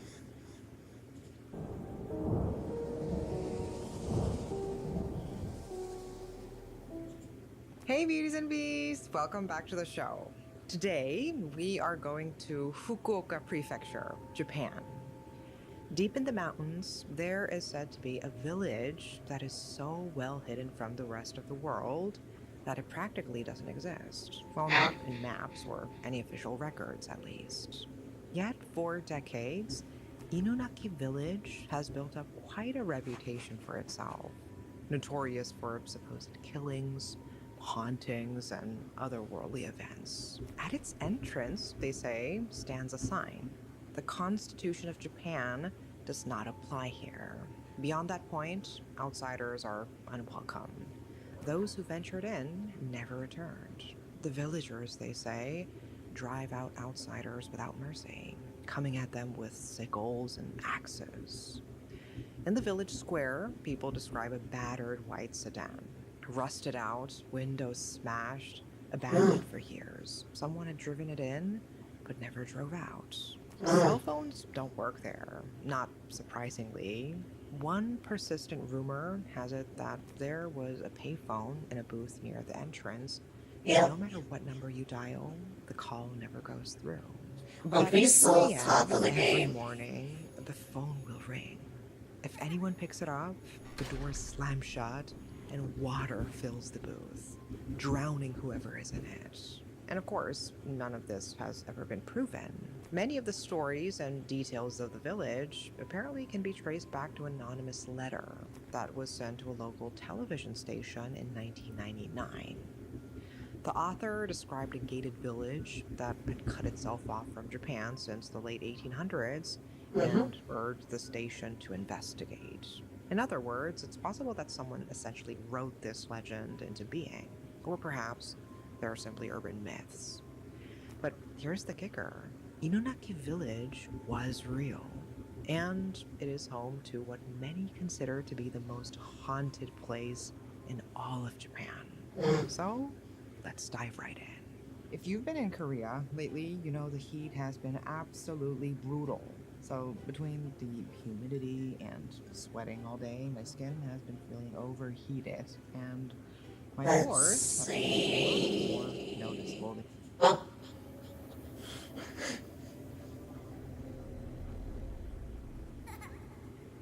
Its name was Inunaki Tanimura, which means Inunaki Valley Village. Founded more than 300 years ago, the village sat deep within the mountains, so isolated from the outside world that for generations, its people lived almost entirely unto themselves, cut off from modern civilization. The valley was difficult to reach with very few roads, so for centuries, life there remained pretty much unchanged. The mountains had their own legend, which gave the village its name. The story goes that a hunter was on the prowl in the forest when suddenly his dog began barking relentlessly. The hunter tried always to get it to stop, but the dog continued and refused to move from the spot. Every cry echoed through the mountains, louder, more frantic. At first, the hunter was simply annoyed. Silence is sacred when one is out for the hunt. The dog was scaring away all prey. As the barking wore on, the hunter grew angrier and angrier. And in a fit of rage, he raised his rifle and shot at it. The dog fell to the ground and gave a final yelp. The forest fell silent. But just moments later, a giant serpent emerged from the undergrowth.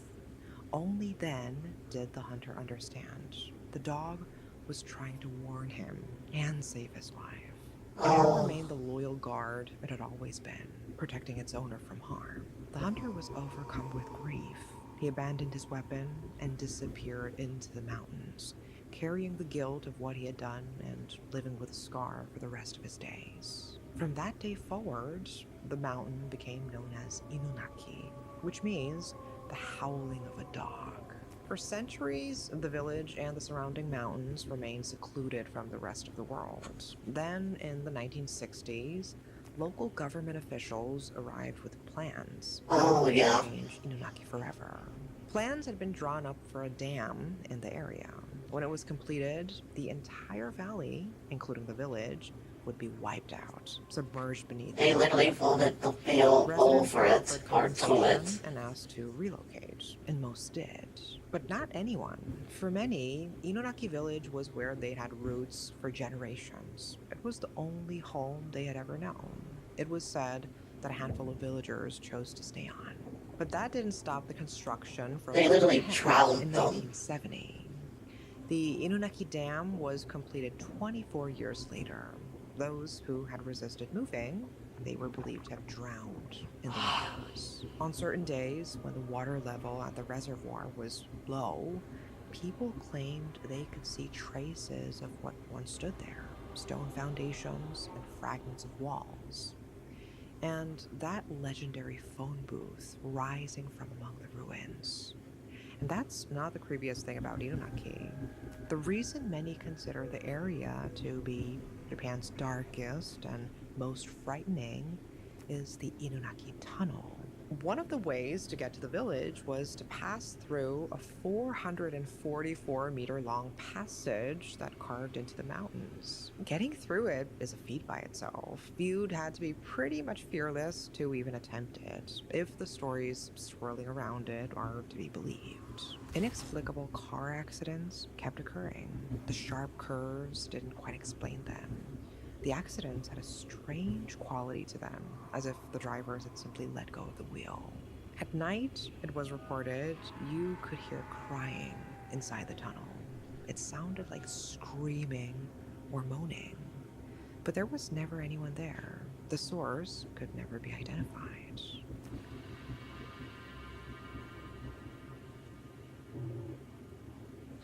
Jeez. So it's like, we're going to make People the also dam. reported seeing a woman dressed in white mourning robes inside the tunnel. A story began circulating that during the Pacific War, the tunnel served as an air raid shelter. The Japanese military had forced Koreans and Chinese to labor there. Many of them died, their bodies sealed into the tunnel walls with cement.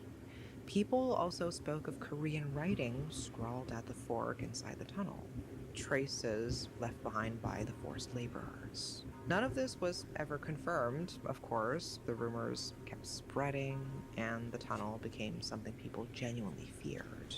But the dark atmosphere was exactly what attracted biker gangs to favor it as a meeting spot.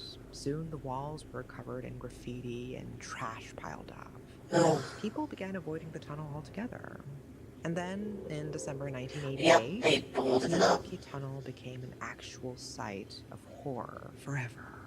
December 6, 1988. This is from the Steve game, Uyama though. was a quiet 20-year-old factory worker. Shy, gentle, and by every account, a devoted son. He earned a monthly pay of 100,000 yen, and of that, he handed 70,000 to his mother. He worked hard, went home when his shift ended, and there was nothing remarkable about his life. That evening was just like any other for Umeyama. He'd finished work and was driving home. He stopped at a red light, and that red light was the reason he never made it home. If the light had been green, he would have driven on and arrived in time for dinner with his mother. 5 boys, later determined to be aged between 16 and 19, approached Umeyama's vehicle. They were local delinquents, the kind everyone in the neighborhood knew about and kept their children away from. One of the boys rapped on Umeyama's window. "Hey, we need to drive some girls around. Lend us your car." And Umeyama refused. He didn't know them. Why would he hand his car over to strangers? And that decision determined his fate. Angered, the boys yanked the door open and dragged Umeyama out of the car. They beat him indiscriminately, viciously. Fists, kicks, punches went flying. Umeyama fought back, but he was outnumbered.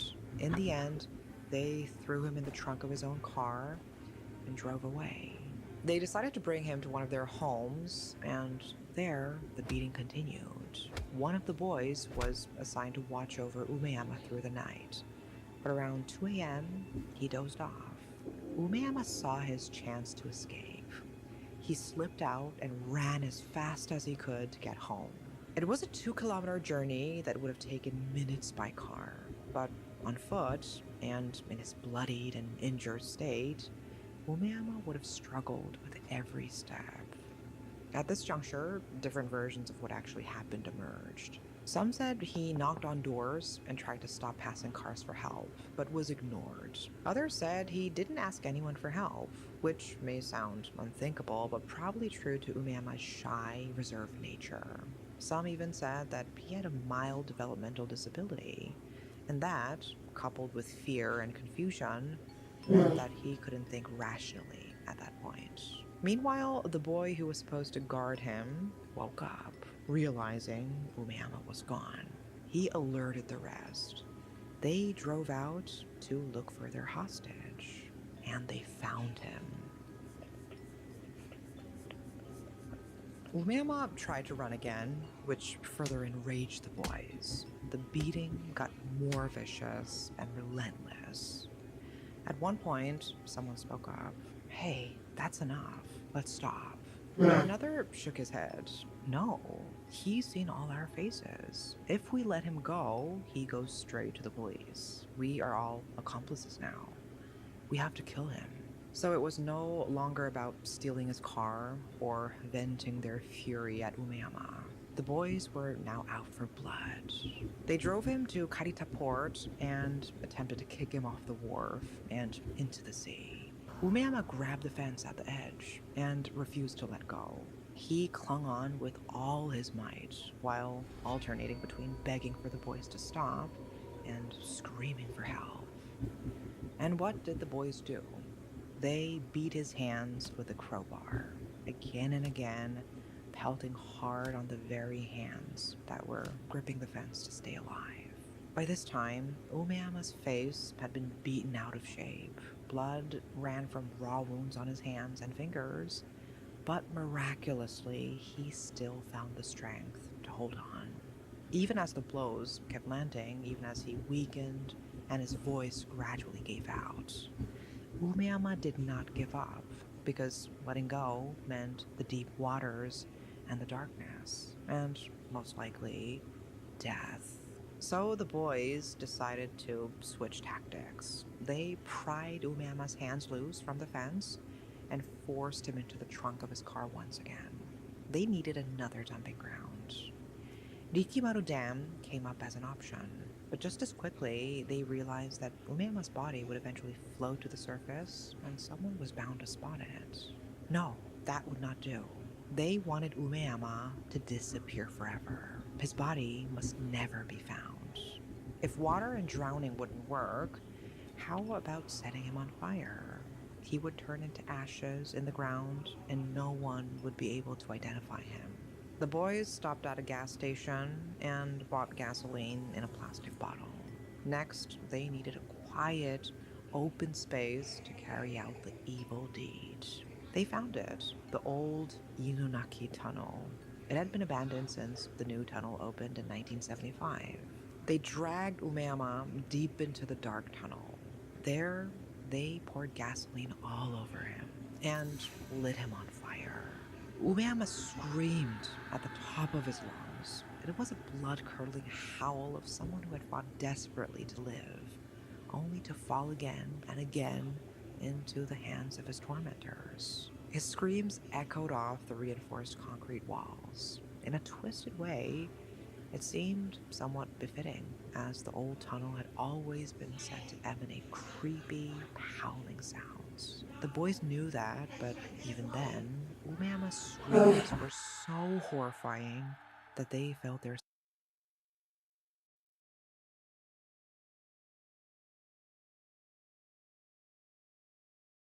skin crawl. Was it possible the boys felt a twinge of regret, that at least for a split second, their conscience reared its head and made them pause? Whatever it was, something distracted them. That tiny window was all the opportunity Umeama needed.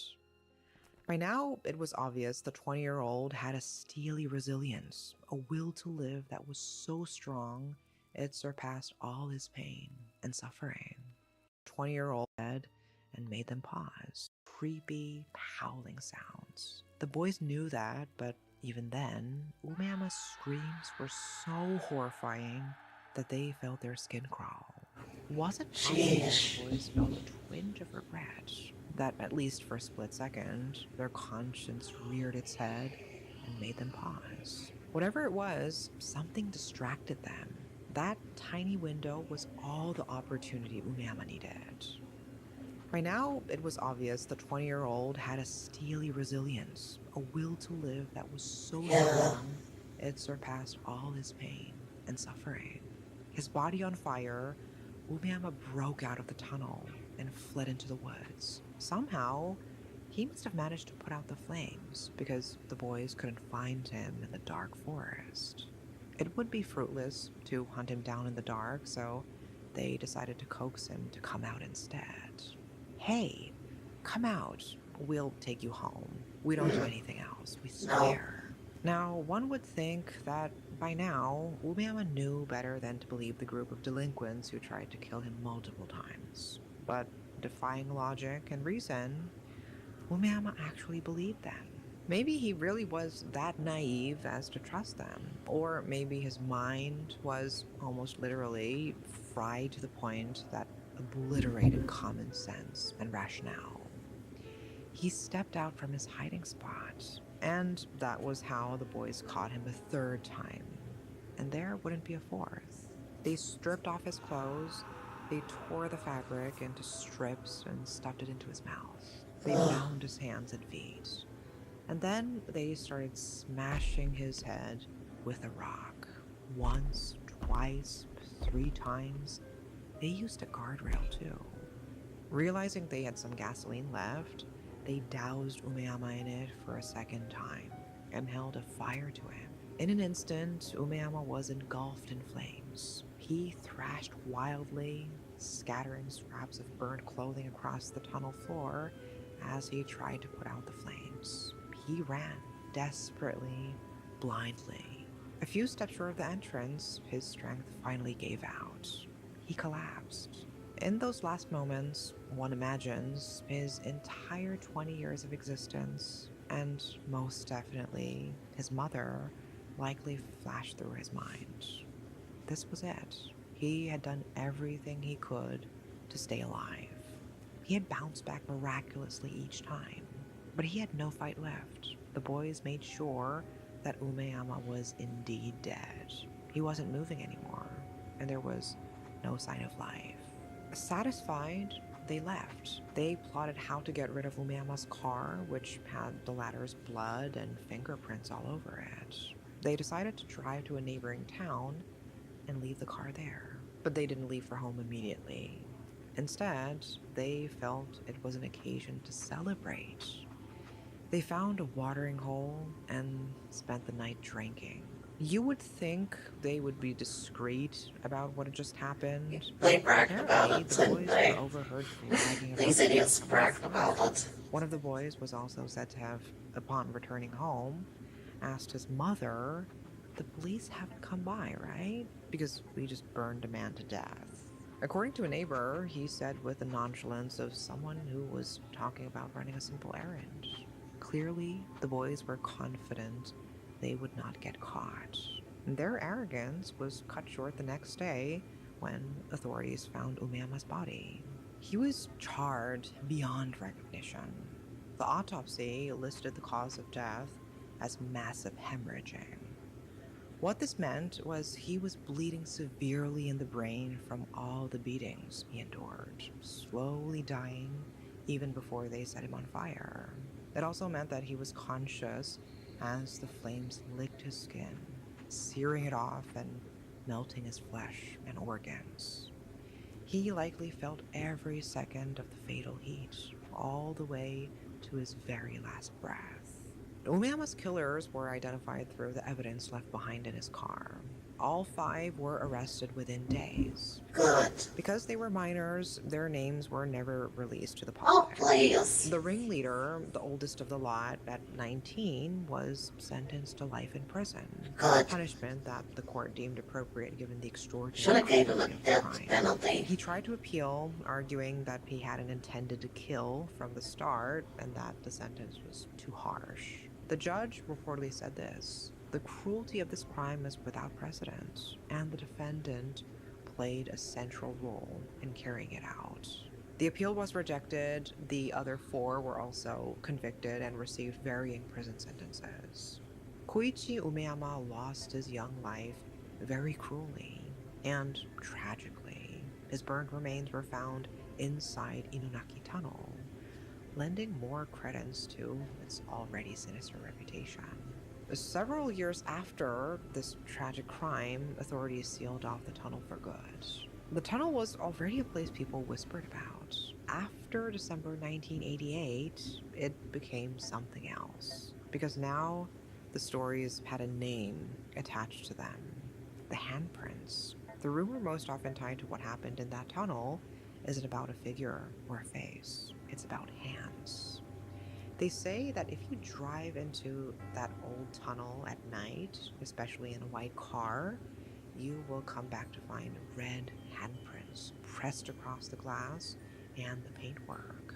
Not smeared, not streaked, pressed as though someone had been gripping the car, holding on. Anyone who knows what happened at Karita Port that night understands why that particular detail refuses to die. A young man's hands wrapped around a fence, beaten with a crowbar over and over, and still not letting go. If any part of Koichi Umeyama lingers there, people say it would be his hands, the screaming. Long before 1988, people claimed the tunnel made sounds, crying, moaning, voices with no source. But the accounts that come after the murder tend to be more specific, louder, human. The paranormal researcher Hamasho Ichi, who has documented over 1,000 sites across Japan and abroad, has described going into the old tunnel with 2 other men to film a video. As they were setting up a tripod, a scream came out of the darkness. Not a stylized horror movie shriek, he said, but a thin, wrong, drawn-out sound, and there was no one else inside. They left immediately. Of every location he's visited, he's called this one among the most frightening. He also happens to be a self-described realist who says he dislikes when people embellish a place by assigning a specific ghost to it, which is worth noting. Even the skeptics don't like this tunnel.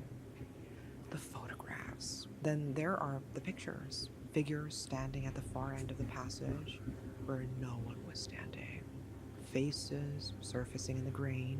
Cameras that die the moment they're pointed inside. It's all the Hamo death has recounted a there. friend who took a commemorative photo at the site and found a vivid red line across his own throat in the image.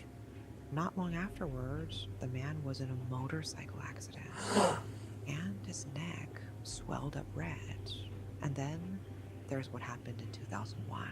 In the morning of February 10th, 2001, 5 teenagers drove up to Inunaki Pass. A test of courage, a dare. The same thing thousands of kids had done before them. On the way home, on a Route 202 bypass, their small car collided head-on with a truck. 4 of them died. The 5th was left in critical condition. They were 15, 17, and 18 years old. 5 boys went up to Inunaki. 4 never came home. Locally, people did the math out loud. 13 years earlier, 5 boys had gone up that same pass, age 16 to Oh, yeah. 1 man had never Came come out. home. Yeah, one man never Nobody came has ever out. claimed this was anything more than a terrible accident on a mountain. It could just be But that's the coincidence. thing about Inunaki. It doesn't need proof. It just needs the numbers to line up. Today, the entrance to Inunaki Tunnel Yep, remains it's blocked blocked by off. barbed wires Yep. and huge concrete slabs covered in colorful graffiti. The official justification for closing off the tunnel was sharp curves and falling rocks. But people who know all of the stories about Inunaki Village and the tunnel have their own versions of the real reason, or reasons. A howling dog shot mercilessly by the very person it was protecting, the grief and pain of nameless individuals said to be buried in the walls, their spirits trapped in the dark passageway. The memories of a village lying at the bottom of the dam. The tragic final screams of an innocent young man burned to death for being at the wrong place at the wrong time. Adding to that, in 2000, another body was found in the area, dumped into the Inunaki Dam. Not much is known about that case, but suffice to say, all the stories associated with Inunaki, be it the village, the tunnel, or dam, painted a dark, mysterious picture. It's really no surprise, then, that many consider this to be the most haunted place in all of Japan. So, what do you guys think about this place? Would you ever try to sneak in? Well, my advice is Don't. please stay away from places Just that stay away from screams there. bad energy. You know, sealed places are sealed off for a reason. Yep. Anyways, hope you liked today's episode, and I will see you on the next one. Until then, bye-bye. So that is like picture perfect to the game we played some months ago called Inunaki Tunnel. It's literally like even the bricks up there, the slabs are the same. And she's right, there is a sign there because it was in the game too that says the jurisdiction of the police are like not available beyond this point. So like police intervention or jurisdiction, it's not available beyond that point as well. Now I don't know the murder victim she's talking about. In early 2000s, there was a body found floating in the Inuyaki Dam. I think they said it was a young adult, but it could have been a late teen. But they were unsure because, you know, there's Walser there. so they're uncertain about the age specifically, but they're sure about the age range. But they're unsure why. They did find, like, I think they said scars or full scars on the body, which they're wondering if is indicated with old abuse or with something like she was was beaten and then it healed up. But yeah, they're the jurisdiction for cases in Japan is like a certain amount of years, unless it's something severe that they need to keep getting information on. But yeah, I know the one she's talking about. They're unsure of why, but they do see like some cause that it was like the death was not by self, it was by someone else. It was malicious. But yeah, I know what she's talking about there.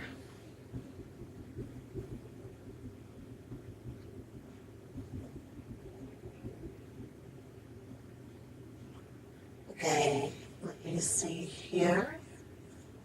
Okay, someone said maybe it was hidden but floated up. You could be right, because I know the guys were worried about that bit, the first victim, that he would float up. It could be that, but we're unsure. I'm unsure if there's been closure about it, or anything like that, or if it's unsolvable, but something happened to that victim. What I think is they were dumped there because, remember the sign, jurisdiction of the police lies past that point. So I'm sure that also covers the town affiliated with Inuyaki as well. Like, what people don't know is there's the tunnel, but then there's like a road around the tunnel as well that police still scroll through. So it's like in the game, but the game is actually based on real, because there's the tunnel, but then it's like around the tunnel, around the outside of the tunnel, there's like a road. When police still patrol there, so if the victim was found around there, then that could be how they found that victim. Because the police jurisdiction is just through the tunnel, not really around it. There's still jurisdiction around it. So let's see.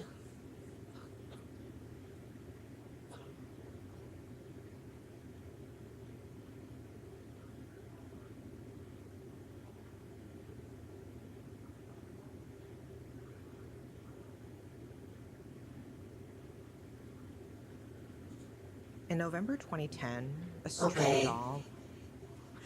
This one may be a bit more fucked up. It's called The Temple That Hid 2002 Bodies, the Wat Vai Nigern Mystery. Now, on reading that, I'm thinking, okay, burial site, unclaimed bodies, maybe like an old burial site, and they hid the bodies there, maybe of drifters, of people that didn't want to provide a funeral for people, or people that passed away, but maybe a funeral was too expensive for their family. I know what she's talking about. I haven't heard a lot of it, because there's a Reddit for it as well, and people are thinking the same thing. Like, maybe these are bodies of people, of families, that couldn't afford burial, so they were buried there. Or, drifters or people unclaimed by family that were buried there. But in that edit, they say it gets more disturbing. Thank you so much for the follow, Pineapple Geisha. Danke. Thank you as well, Getty Anthony. Thank you as well for following Mr. Moshi, Moschy. Danke. Thank you so much for following. Wandered into the marketplace of a Bangkok temple with a white plastic bag in its mouth. It drew attention. Devotees noticed the smell, and when they saw what was inside, they called the police. Officers traced the bag back to a mortuary on the temple grounds. When they opened the door, marked with the number 17, they found plastic bags piled up from floor to ceiling, 348 of them, overflowing from the containers inside. Each one contained the remains of a human fetus. Days later, investigators went back into that same mortuary and found more than 1,500 additional bags. By the time they'd counted them all, the total stood at 2,002. The remains of over 2,000 fetuses had been stored inside a temple mortuary in the middle of Bangkok. The questions came immediately. How long had this been happening? Who had been bringing them there? And why had no one stopped it? This is the case of Wat Pai Ngern.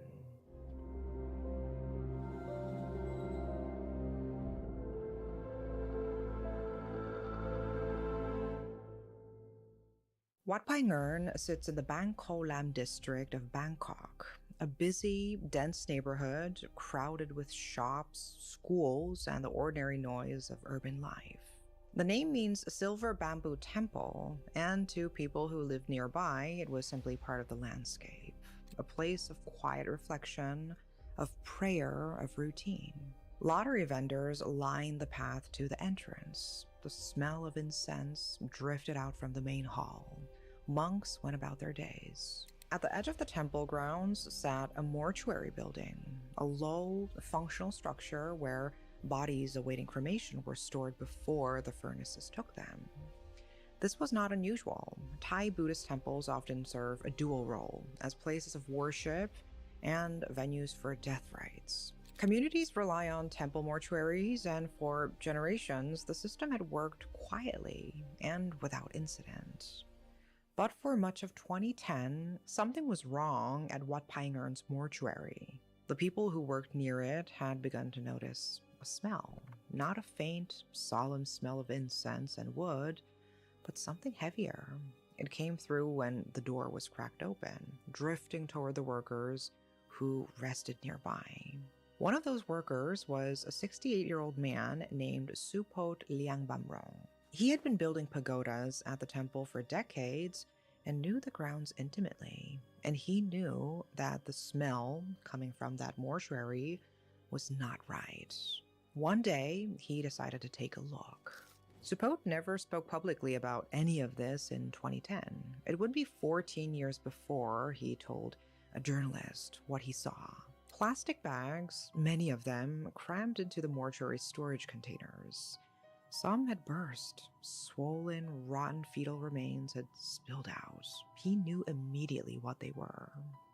What he didn't know was who had put them there. That was until he saw a temple worker carrying more bags inside and adding them to the containers. He said nothing.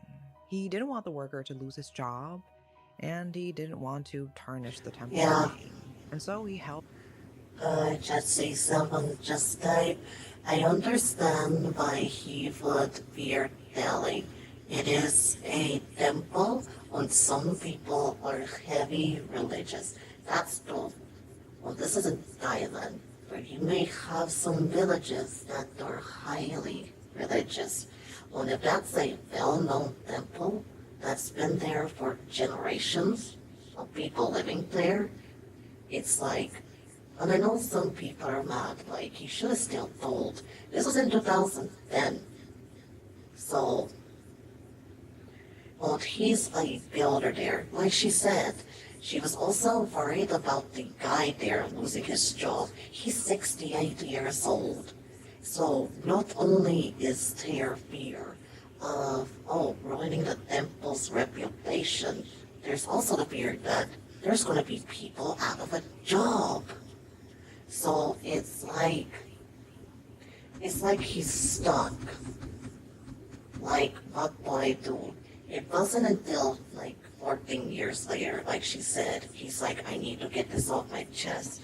I don't know, like, what's going on. And people, perhaps people are also still complaining about the smell. So he's like, I can't do this. I need to tell someone. This needs to be told. So it's like, I understand, Dory. Like, you have people that are working on the pagoda, working at the temple, that are working, that could lose their job. And then you have a temple. We don't know how long it's been here, but it seems well respected. And it's your word against the temple, against the people you're trying to tell about this temple, that maybe have generations that honor this temple. It's a crossroads. You can be a good person, which I see him as a good person. And he was still not thinking of himself. He was thinking of the temple and the people that are working, that could lose their job, that are builders. I have to respect that. So it wasn't the 14 years until he told someone. Maybe it got overwhelming. Maybe, he's retired now. When people are complaining to him about the smell, but he's like, I've got to do something. So, we don't know if he was 68 when he finally told someone. He probably was, because 14 years would be his 50s. But it could be the other way around. I'm seeing it as he's 68 now. Maybe he was in his early 50s by then. But it's like, you're at a crossroads. Like, when if you're someone who's known as nice and everything, it's like, what do you do? Yeah, as someone says, stuck in the crossroads.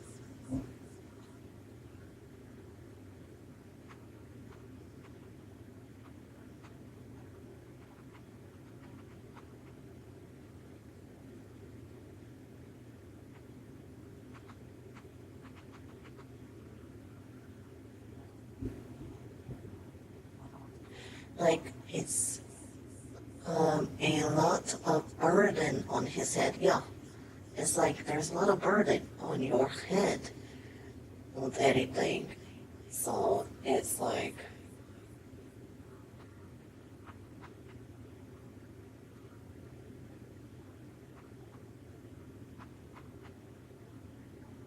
yeah, I respect them too. I know some people may not see it that way, but to me, I respect them. Held on to that knowledge quietly Mm. and went back to work. But on November 16th, the existence of these remains became public knowledge. When the police arrived, they sealed the area but began questioning temple workers. Within hours, 2 undertakers who worked at the mortuary were brought in for questioning. Both men, Sutep Chabangbon and Suchart Pumi, began to talk. And what they said sent investigators back inside to open the remaining compartments. Oh, And by Friday, November 19, sheesh. 2010, the 2002 count was complete. The bags had been stored inside containers normally used to hold human remains awaiting cremation. Those Oh, among the ordinary dead of Bangkok.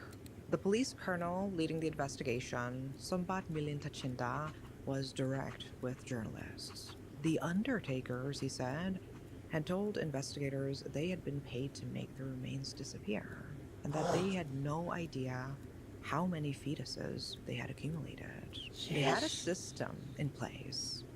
You see, a temple like Wat Pah Nyern They doesn't just burn cremate the the remains dead. of family members. Periodically, it performs a mass Yep. cremation of the unclaimed and the anonymous, a rite sometimes called the washing of the cemetery. According to what the undertakers told police, that was the plan for the fetuses all along. The bags were meant to be slipped into the next mass cremation, burned among all the nameless bodies. Mm. Except the system fell apart after the crematorium furnace broke down. Repairs had taken time, and so the bags had piled up with no way for the undertakers to get rid of them. It Oh, explained why the fetal remains were found at the temple, but it didn't explain where they came from. To understand that, you need to understand what Thailand looked like in 2010 when it came to abortion. Abortion in Thailand was, at that time, almost entirely illegal. The law permitted it under three conditions only: if the pregnancy was the result of rape or incest, if continuing the pregnancy would endanger the woman's physical health, or if the fetus had a severe abnormality. Even in cases that technically met these conditions, it was difficult to find a licensed medical practitioner willing to perform that procedure. The stigma was profound. More than 95% of Thais identified as Buddhist, and conservative Buddhist doctrine considered abortion to be a serious moral transgression. A sin not just for the woman, but for any medical professional involved. The laws, of course, did not end abortions, it drove them underground. oh, yeah. Estimates at the time suggested that up to 400,000 women in Thailand underwent abortions every year. The overwhelming majority of those procedures were illegal, and though most were performed by medical professionals willing to skirt the law, around a third were performed by unqualified practitioners. And that didn't come without cost. For every 100,000 abortions, an estimated 300 women died. For safe abortions conducted by qualified medical professionals, the mortality rate is less than 1 per 100,000 procedures. But despite these risks, there were those willing to perform the procedure regardless of qualifications. And those performing illegal abortions needed a way to dispose of fetal remains without attracting attention. In Bangkok, one woman found that Wat Pai Ngern had undertakers willing and able to assist. Investigators traced the operation back to that woman, a 33-year-old named Lanchakorn Jantamanas. Police described her as a former nursing assistant, someone who had learned the basics of the procedure by watching a licensed practitioner perform abortions at the clinic where she had once worked. When that doctor moved on, Lanchakorn set up her own operation. She was running an illegal abortion clinic from a cramped building in Bangkok. She had taken on clients herself, most of them, according to reporting at the time, were teenagers and university students. Women whose partners had abandoned them, women who had nowhere else to go. She charged approximately 5,000 Thai baht, which is roughly $170 for procedures on women up to 3 months pregnant. For later stage pregnancies, the price climbed to 30,000 Thai baht, close to $1,000. Wealthier women could fly to Hong Kong or Singapore, where abortion was legal. Lanchakorn's clients could not. And so Lanchakorn capitalized on that opportunity. But that was not her only source of income. According to police, Lanchakorn had been collecting fetal remains not just from her own clinic, but from a broader network, reportedly as many as 20 illegal abortion clinics operating across Bangkok. For each set of remains she collected and transported to the temple for disposal, clinics paid her approximately 500 Thai baht, worth roughly $17 per fetus. And she had been doing this, she told investigators, for years. The police raided 3 clinics in the Thonburi neighborhood of Bangkok. They arrested Lanchakorn and began the formal charging process. In the days that followed, they uncovered more than 100,000 counterfeit pills manufactured to induce miscarriages. The scale of what was hidden beneath the city was becoming visible. Well, then you don't care about your people's well-being. Of course they're going to go underground. Had survived the abortions she performed. She recounted one case in particular. A That's woman their up fault. until 8 months pregnant. Lanchakorn performed the abortion, and when she was reaching for a black bag to dispose of the baby's body, suddenly it moved and cried. Frozen, she phoned a doctor for advice. Cut the cord, he told her. Clean him and watch him for 24 hours. Lanchakorn did as she was told, and the boy lived. She decided the ones who survived were simply too stubborn to die, and she raised them as her own. By her own account, there were 8 of them. When pressed about her decisions, she said, "I sin every day, so if the children don't die, there is no need to kill them." I should leave a caution here because the police questioned this account. These claims come from Lanchakorn herself, and when investigators examined the children's birth certificates, they found irregularities that made the paperwork look manufactured. Whether these children are truly the result of failed abortions performed by Lanchakorn is not publicly known. News of the case naturally caught the attention of waves of reporters, and naturally, they looked to the temple for answers. A spokesman for the temple insisted that the administration had been completely unaware of what had been happening in the mortuary. Whether the temple bore any institutional responsibility, whether anyone in a position of authority had noticed and said nothing, was, according to available reporting, never fully resolved in a court of law. Despite denying responsibility, the temple did decide to hold a ceremony for the 2002 fetuses. It was held on November 27th, 2010, and thousands came, government officials among them. Monks chanted to mourn the unborn and send merit to them. Each fetus was given a name, written on a slip of paper, and the names were placed in a coffin and carried 3 times around the crematorium in an old ritual of circumambulation. At the mortuary door, mourners left offerings, small cartons of milk, fruit, and toys, the kind of things you bring for children. The ceremony may have brought some closure, but the fetuses couldn't actually be cremated. Not yet. From the moment of discovery, the police had held the remains back as evidence for DNA testing and forensic examination. They wanted to determine gestational ages, causes of death, and, if possible, the parents. Those findings were never fully released. Whether a single one of the 2002 was ever matched to a parent, a clinic, or a name is, as far as the public record shows, unknown. It is one of many questions about Wat Paingern that the investigation never publicly answered. The investigation did, however, lead to sentences being handed down in 2011.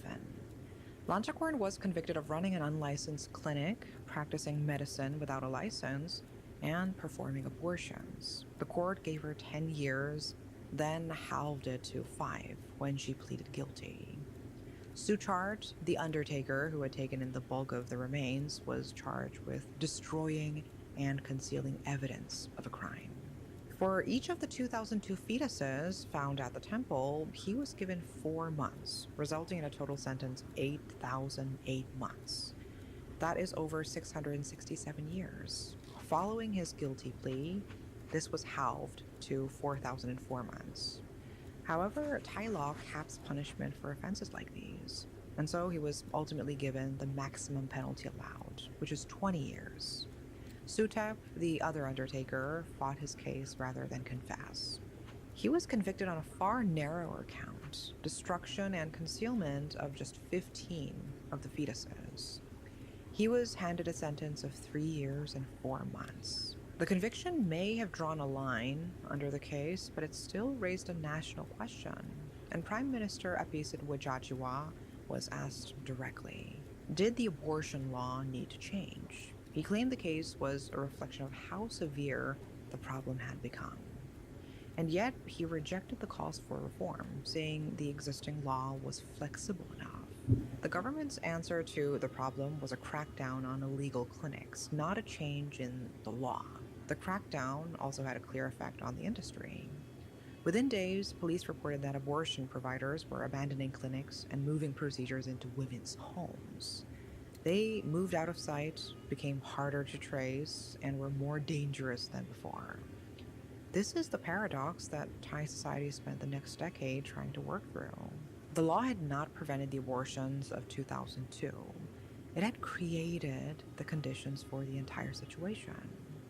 It had made an ordinary medical procedure so stigmatized and so difficult to access through legitimate channels that some women had been pushed to seek treatment at shady illegal clinics. Another interesting fact here is that in the years after the scandal, the temple that had stored the 2002 fetuses began offering something to the public.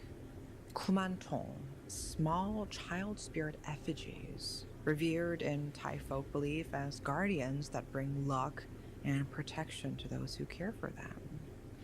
So the temple advertised a series of these figurines for adoption. They were said to house the wandering spirits of the very fetuses found in its mortuary. Well, think about that for a moment. The dead had come in as a commodity, collected from clinics, paid for one by one, disposed of in the dark, and then they went back out as one, named, blessed, and offered to the living as a token of good fortune. Today, Wat Pine Urn is still open. The mortuary is still there, but the vault doors are locked now. There is little visible reminder of what happened inside in 2010. But in the years since, the temple has appeared regularly on lists of Thailand's most haunted places. Some visitors claim to hear cries from behind the locked doors, giggles sometimes. Supot Liang Bamrong, who still works at the temple decades later, dismisses these stories when asked. It was during an interview that he paused as he walked away and turned back. Perhaps, he said, you should also make an offering to the babies so you can tell their story. The fetuses of Wat Pine Urn did not have names when they arrived at the temple. They arrived in plastic bags, paid for by the piece, to be quietly disposed of. On November 27, 2010, they were given names, written on paper, carried in a coffin, and mourned by thousands of strangers. But the women who came to Lanchakorn's building in Thonburi, the teenagers, the students, the ones whose partners had left, none of them have names in public records. Maybe they prefer it that way. But it means that their experiences and emotions have not been given the same space. These women are referred collectively as statistics, not as people. More than a decade after the fetuses were discovered, Thailand finally changed the law. The 3 narrow exceptions are gone. Early abortion is... Okay. Oh, ads. Okay, I'll finish afterwards.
Okay, we're back. Okay. It's legal now and safe, and no longer something a woman has to climb a back staircase to find. The conditions that fill these mortuary compartments are no longer in place, but it came too late for the women who once had nowhere to go but a cramped building staffed by a former nurse's assistant. That is all for today. Thank you for watching.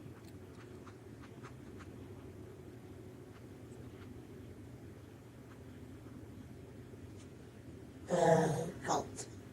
Yeah, it's so good that they lived at all. Because it's like, what's your problem with that?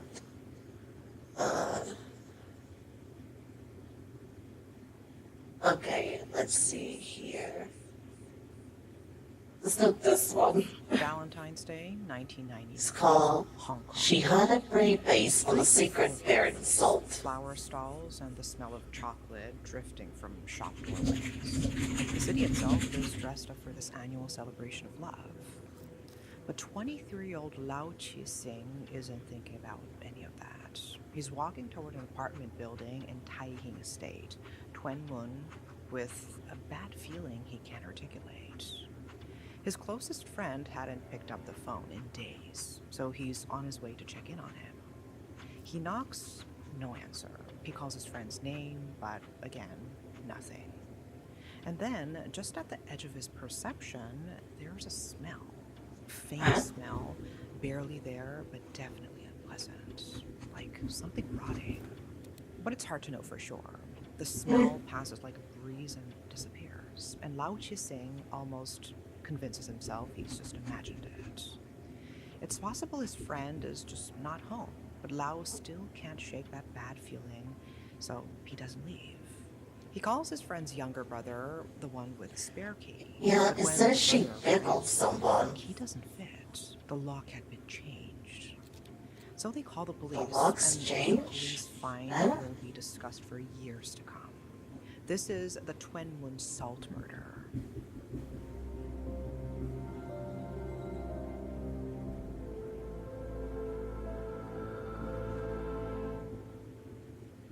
I'll be honest with you, for this channel specifically, I have to Google some deeply questionable stuff for research. Very Like, probably truly awful. disturbing, censor, like, why is this person searching this kind of stuff?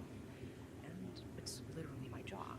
But try explaining that to whoever might be monitoring your connection. So, yeah, I looked into online privacy more than the average person probably would. And that is what led me to CyberGhost VPN. And they are sponsoring today's video, but I also want to tell you that this is something I actually use. What won me over is just how simple it is. You turn it on, it encrypts your traffic and routes it through a secure server, and that's it. It just runs quietly while you do your thing. And this isn't some niche tool. Over 38 million people use CyberGhost worldwide. It has thousands of reviews. Force the door open, the apartment looks quiet, except for the walls, which are stained with something dark that has long since dried. In the corner, they find a metal trunk. An officer steps forward and lifts the lid. Inside is a mountain of white salt, and buried beneath it are human remains. The body of a man, dismembered to fit into that cramped space. But his face is completely recognizable. It's Lau's friend, 22-year-old Chiang Wai-man. He's been dead for 4 days, and someone who knew him, someone with a key to this apartment, had tried to cure his body in salt so that nobody would ever find him. The question was who? But before we get to that, we should talk about Chiang Wai-man. Chiang was the kind of man that people describe very differently depending on how well they knew him. To his close friends, and he had many, he was loyal to a fault. He was the person you called when you needed help, and he would show up, no questions asked. But Chiang had another side. He'd left home early and never had much interest in school. He had an awful temper, and as a result, he'd never been able to hold down a job for long. He drifted between part-time... Wait, someone said, what? Because I'm like, wasn't could just smell that, but they said it wasn't salt. Und Gerd, why is that there? What is this? And they...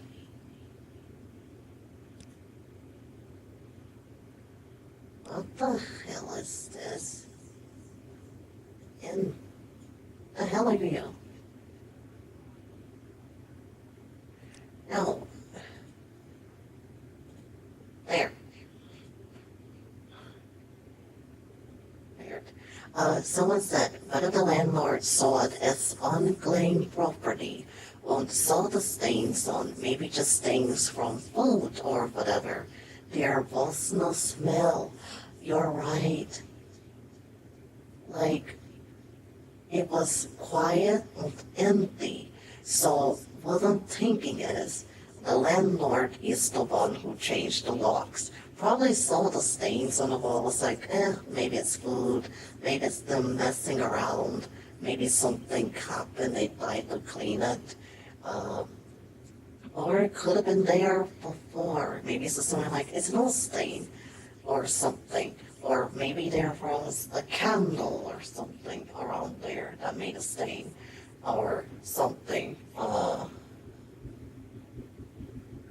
But yeah, it's like, who would change the lock? The landlord.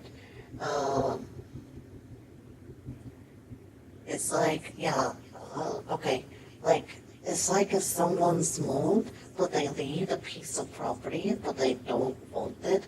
When the landlord comes in, they're going to, of course, maybe see some stains on the wall on unclaimed property. That they're reaching out to someone, and they're not answering, or they confirm they don't want it. They're like, okay, unclaimed property, this looks like a container, maybe has clothes in it or old stuff. They just didn't want it. So what do you know? It looks like they moved, so they changed the lock. Sometimes they do change the locks or change the keyhole. It's like, I can't see that happening. Work and odd jobs, covering his rent and his expenses with whatever opportunities came his way. And not everything that came his way was legal. Cheung was on the edges of Hong Kong's gang world. He did small things, theft, robbery, nothing that had caught up with him yet. His friends knew it, but they also didn't ask too many questions.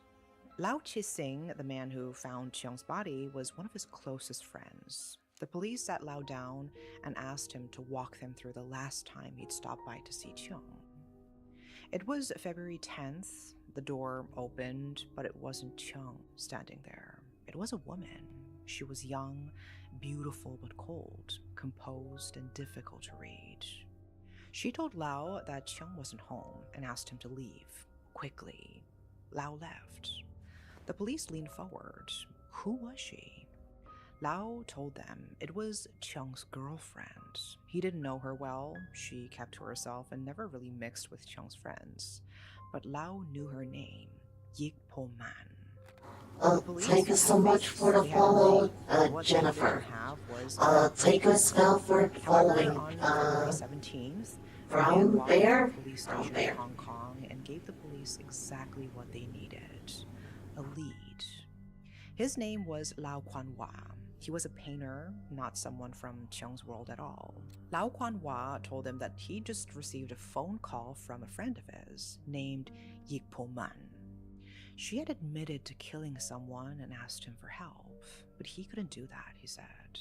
He told her to turn herself in, and then he'd headed to the police station.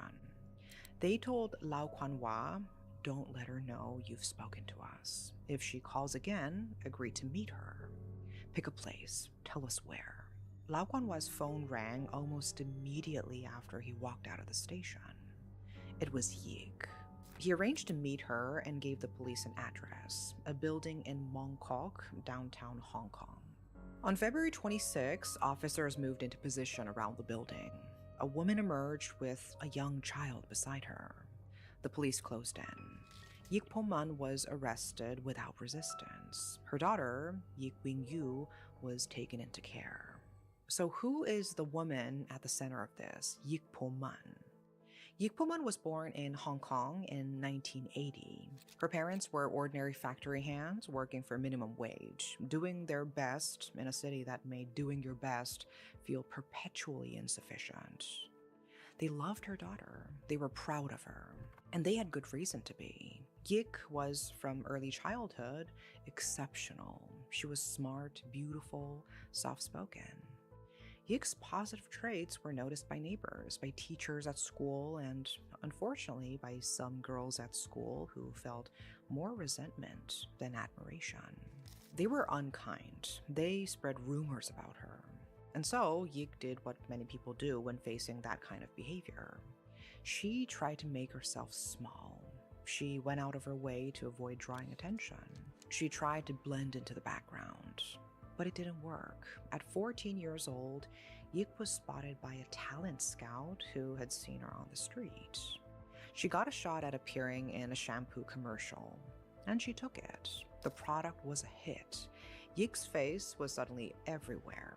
The whispers stopped, replaced by a different, warmer kind of attention. A director approached her with a formal contract and a chance at a real career. Yik turned it down. She wanted to stay in school. She wanted a normal life, the kind she'd been trying to hold on to through all the rumors and the bullying. And it meant that she went back to being a regular student. At the age of 15, Yik had a close friend who worked part-time at a karaoke bar. In her spare time, Yik would go and keep her company. Chiang Waiman, who also worked at the bar, saw Yik walk through that door and couldn't keep his eyes off her. He was 18. He found out more about her through Yik's friend, and from that point on, he was deliberate. He started appearing whenever Yik visited. He was warm, easy to talk to, patient. When they were comfortable enough, he invited Yik and her friend to his apartment in Tuen Mun. Then, one evening, he invited just Yik. She trusted him, and so she went. What happened next would later be the subject of considerable time in the courts. Chung forced himself on her. Yik, 15, frightened, and already conditioned by years of learning that drawing attention to yourself only makes things worse, decided not to go to the police. She didn't tell her parents. She was afraid of what people would say about her if they found out. So she kept quiet about it. She carried the pain alone, and she tried to move on. Chung wouldn't stay away. He came back around gradually, steadily, and he told her that what had happened was because he liked her so much, he'd lost control of himself. He apologized. He was smooth, persistent, patient. And Yik, who had no one to tell her that this was not what remorse looked like, eventually believed him. She forgave him, and then she began a relationship with him. Now, this might seem like a questionable decision, but Yik was 15.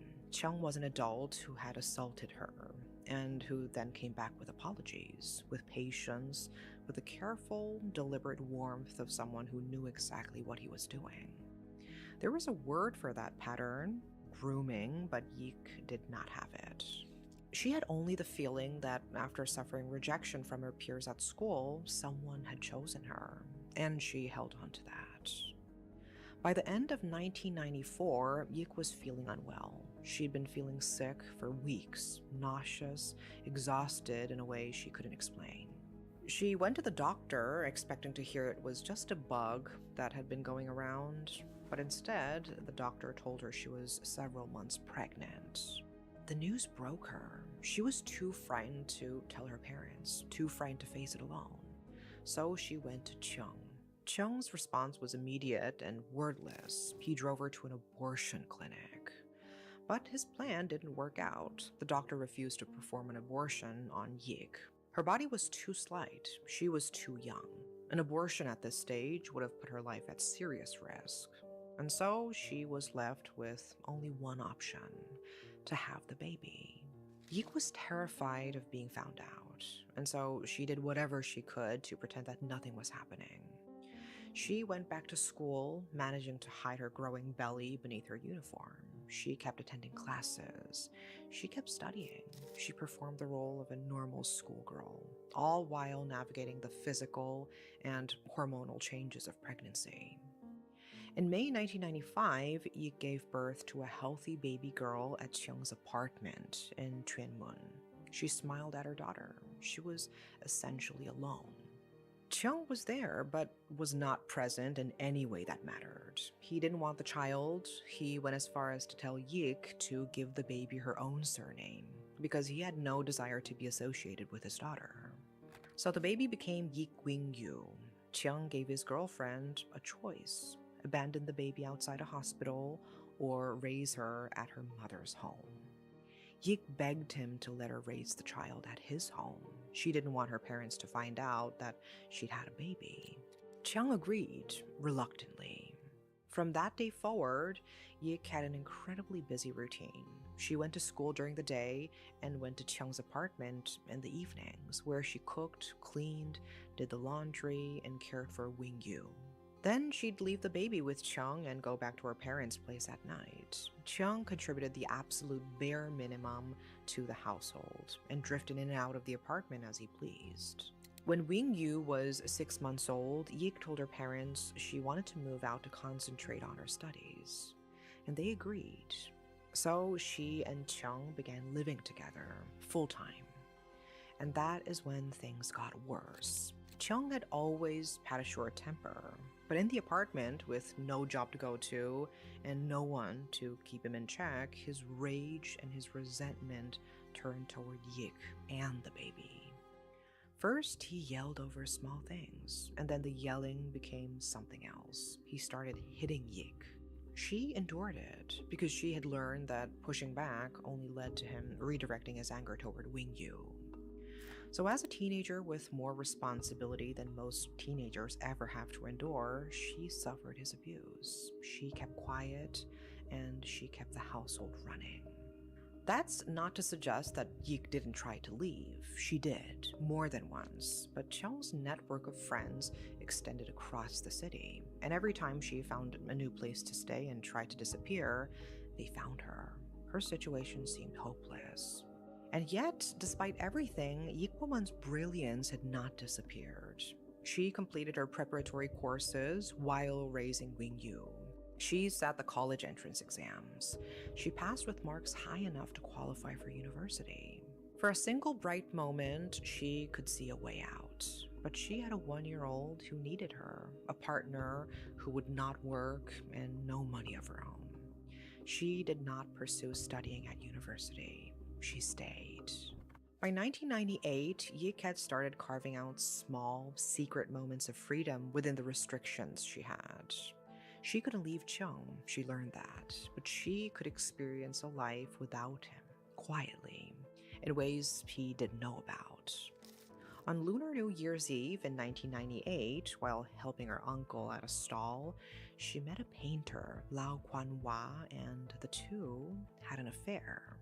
Their time together was light and easy. It was the kind of relationship Yik had never had before. However, a few months later, she ended it. She was too afraid of what Cheung would do if he found out. But she and Lau stayed friends. Then, in April 1998, Yik met a man named Shuk Sao-hang while she and her sister were out shopping. He was gentle and attentive.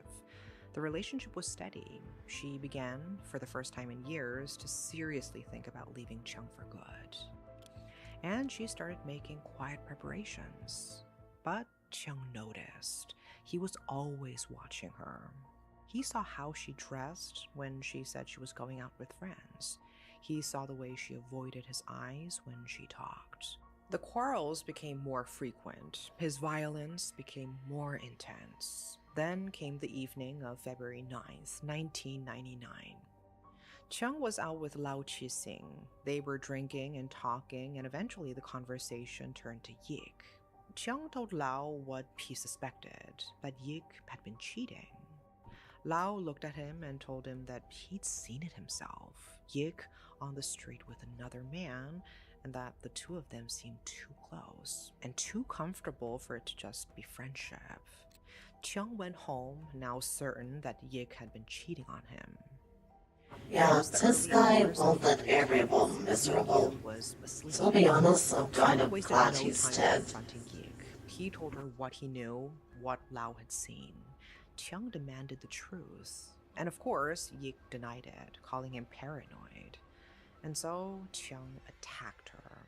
What happened next happened fast. She got up, she grabbed what she could reach, and she hit him back not once, but again and again, driven by something that had been building for 4 years. Every bruise, every cut, every time she tried to run, and he dragged her back. She hit him until he went down and didn't get up. Blood spread across the floor. The examination conducted later would find that none of the individual wounds were lethal. Chiang Wai-man died from the sheer accumulation of blood loss. Yik stopped, looked at the man on the floor, and according to people close to her, she felt two things simultaneously: grief and sudden enormous wave of relief. She had not noticed the gap in the door. She had not noticed her daughter, Wing Yu, watching through it. When Lao Chi-sing came by the apartment to see Chiang, she told him to leave. Closing the door behind him, she stood in the apartment, in the smell of blood, with Wing Yu in the other room and Chiang's body on the floor. She couldn't call the police. If she got arrested, Wing Yu would have no one. She had to make Chiang disappear. She looked at the large metal box in the apartment. She looked at Chiang. He wouldn't fit. And she understood what that meant. But it was late, and she couldn't do anything about it right away. She covered the body and went to sleep. The next morning, she took Wing Yu to a nearby restaurant for breakfast. She ate, and she felt calm. Then, on the way home, she stopped to buy several large bags of salt. The logic was simple and desperate. Salt preserves meat. If she cured the body, she would slow the rate of decomposition, suppress the smell, and buy herself some time. She was not wrong about the chemistry. She just didn't understand how little time she was actually buying. She went home and she began. She cut into Chiang's abdomen. The smell hit her like a wall. And then she realized her knife was too dull for the rest of what she needed to do. She stopped. Then she called Lao Kuan-hua, not to confess, but to tell him she needed help moving some things for a friend named Siwai. Lao Kuan-hua came over at around 9 a.m. and saw Yik standing outside with a girl, a wooden ladder, and 2 buckets. He decided not to ask any questions. He drove them to Yuanlong, and Yik and Siwai got out to move things. On the way home, Yik mentioned offhandedly that she'd broken a knife. She needed a new one to chop up some chicken and also a pair of scissors. Lao Kuan-hua thought nothing of it. He helped her buy them in Tuen Mun, then dropped her off at home and left. Yik went inside. In the following hours, she dismembered his body. She cut off Chiang's left hand and left foot. She placed them in plastic bags, and that she would dispose of in different rubbish bins in the area. Then she pushed the rest of his body into the box and poured in the salt, bag after bag, until the body was buried in white. She closed the lid. For days, she lived in the apartment with the box. She cooked, she cleaned, she cared for Wing Yu. She went about her life as if she didn't have the body of a man decomposing in her home. The smell stayed faint at first, faint enough to pass for something else in the open air of a hallway. Faint enough, that is, until it wasn't. During the trial, Yik's defense argued exactly what the facts suggested, that she killed Chiang Wai-man in self-defense, after years of sustained physical abuse at his hands, in the context of an attack he initiated. She argued that she dismembered the body and concealed it not out of cold calculation, but out of panic, a young mother terrified of what would happen to her daughter if she were caught. The court did not convict Yik of murder. After 7 hours of deliberation, the jury found her guilty of manslaughter and preventing the lawful burial of a body. Recognition that what happened on February 10th was not the act of a predator, but She was just tired. person who Yeah. was beaten down repeatedly over several years. She was sentenced to 10 years in prison. Ugh. Wing Yu was placed in an orphanage. The years passed. And it would be good if I could provide some positive updates, but it's not exactly how things panned out. After some time in the orphanage, Wing Yu was taken in by a foster family who loved her dearly. Still, when her mother was released from prison in 2009, Wing Yu went looking for her. Yikpo Man refused to claim her, telling others she was a distant relative. Years later, after being rejected by her birth mother, Wing Yu was caught carrying methamphetamine. Her foster parents wrote letters to the court asking for mercy, and Wing Yu thanked the police for stopping her before she ruined more of her life. It didn't save her from prison. She was sentenced to 5 years and 8 months behind bars. There are no winners in cases like this. Chiang Wai-man died on the floor of his own apartment. Yikpo Man lost a decade of her life behind bars after losing her teens to a man who took everything she might have been.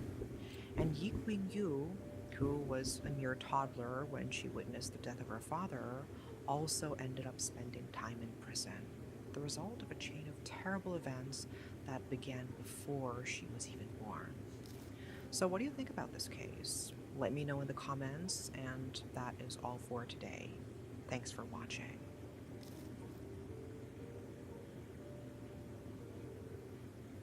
And before you go, check out the link in the description. Okay. Well, someone said, I think she did it for the sake of enduring she had a good life.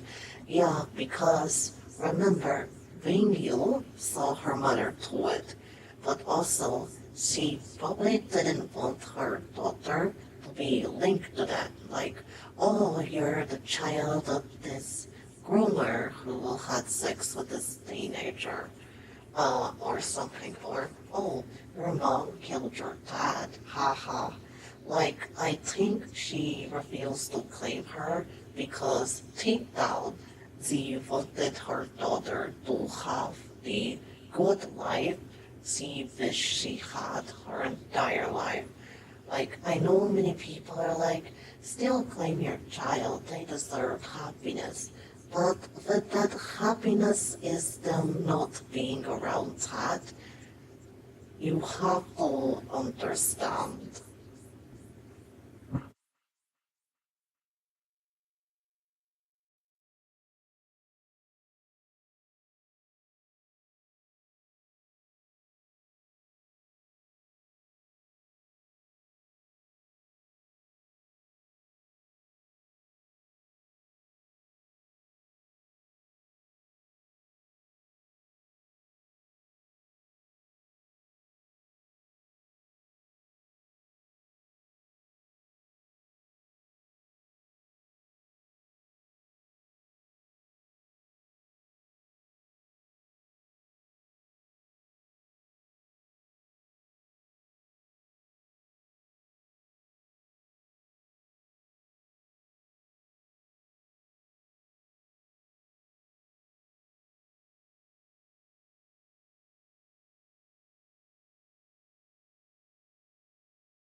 See here, someone said, yeah, so it hurts her in the end. Her mother was only looking out for her at least. Now she knows that if a man tries anything, that people are on her side. Yeah, because remember, she saw the whole thing. Like, I think her mother did the right thing, so her daughter could have a good life. Someone said, at first I was going into this thinking that it was a crazy stalker woman, but only to feel bad for the suspect is rare. But I do feel bad for the suspect, yeah. Yeah. Like, at first I was like, oh, this is a stalker woman. Some guy rejected her, she's, acting stupid. Um, she deserved no jail time, only help and therapy, something she never got in her life. I agree. I agree. She needed someone on her side.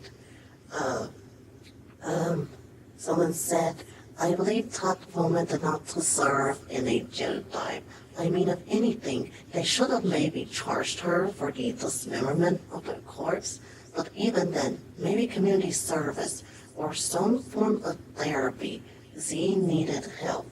You know what, Chad? I am so proud of you guys. You guys all agree. This lady, this person who started as a dean, needed help.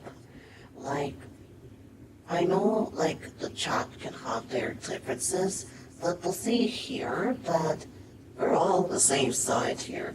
She needed help. Like, what's Jill going to do with that? Like,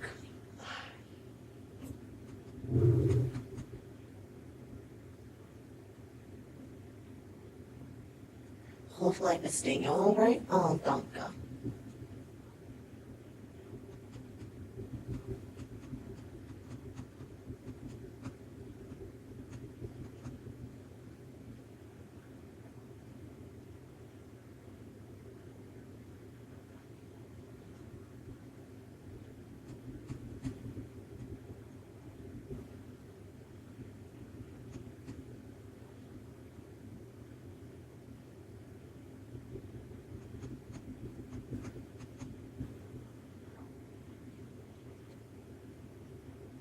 Okay.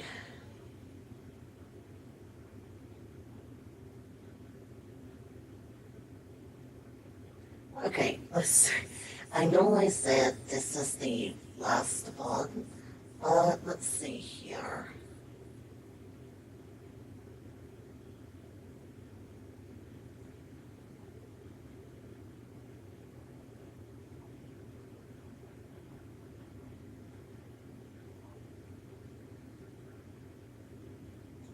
Okay, In 2022, a clip of this is a more recent one. Yeah, I hope she is living well. Also, the daughter, they said they found her with a lot of methamphetamine. It sounds like she wanted to kill herself. Like, your mom rejected you, and maybe she's at the age where she doesn't understand. Like, but we know why. Uh, but she's like, if my mom doesn't want me, then what's the use? Uh, but I don't think she needed 8 years in prison for that. Like, yeah, some kind of prison sentence. But to get her some help, surely they know her backstory. Like, come on.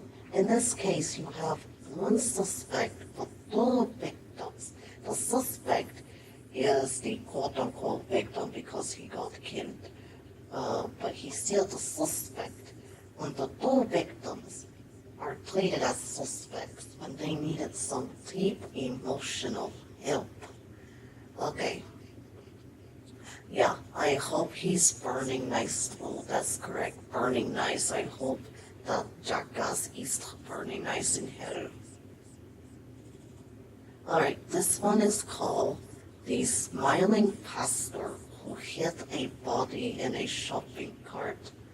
What the hell does this woman get these at? uh,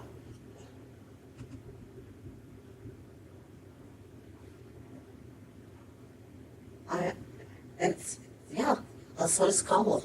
I know you're saying, like, well, it's no. It's called The Smiling Pastor Who Hit a Body in a Shopping Cart. Sounds like a weird horror movie. some CCTV footage started making the rounds on Indonesian social Also, this is more recent. It's from 2022. And we're no longer in Thailand, we're in Indonesia. media. At first glance, there is nothing special about it. A man steps in pushing a shopping cart loaded with bags and pillows. Huh? He nods at the other man in the elevator and gives him a wide, friendly smile. He Okay. glances around. He looks completely at ease. It's a totally uneventful scene, but that's exactly what struck people once the news broke. A man had just been arrested for murdering a young woman, and a key piece of evidence was that exact clip. The friendly-looking man with the shopping cart wasn't taking out some trash. He was transporting a dead body out of the building. Today we're digging into an event that rocked Indonesia. This is the Rudolf Tobing case.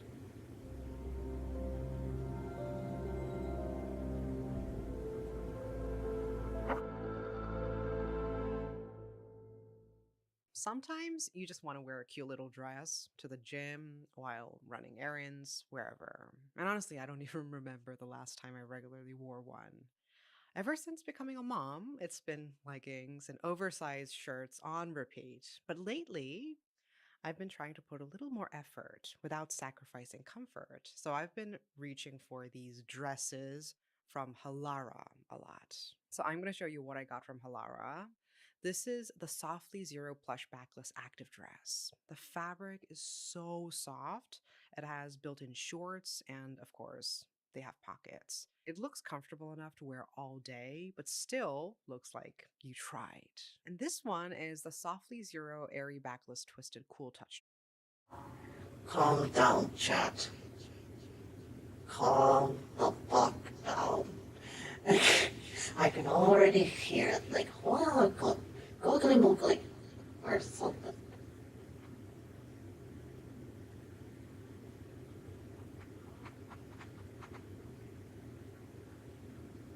Okay. God dang it. No, that's over. God dang it. Fence, just go for it. I don't think you will.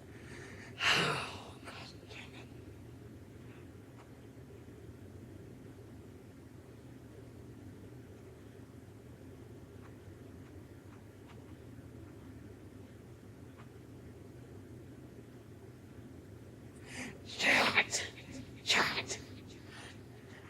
Ever regret it. On October 17th, 2022, at around 9:30 p.m., two men were driving down Kalimalang Street in Bekasi, Indonesia, when something started feeling off with their tires. They pulled over under the Becakayu toll road and realized they had a flat tire. It was late, the road was pretty empty, so they figured they'd just change it themselves. While they were working, they noticed a big plastic bag sitting off to the side of the road. And honestly, the underside of a highway is a pretty popular dumping ground in that area. People leave construction waste, old furniture. So to them, they all just kinds thought of it was stuff. trash. So the two of them assumed it was trash. Okay. Maybe they'd moved it out of the way so it wasn't blocking the shoulder. But when they got closer, the horror hit them all at once. There were human toes sticking out of the bag. The police were called. Officers arrived, secured the area, and examined the body. It was a young woman in her 30s. She had injuries on her face and strangulation marks on her neck, but they didn't yet know who she was. Naturally, a dead body on the side of a busy road would be big news. But what horrified the people of Indonesia the most was who killed her. Christian Rudolf Martahi Tobing. The man wasn't a violent criminal. He wasn't the type who would make you keep your guard up. He was a devout Christian.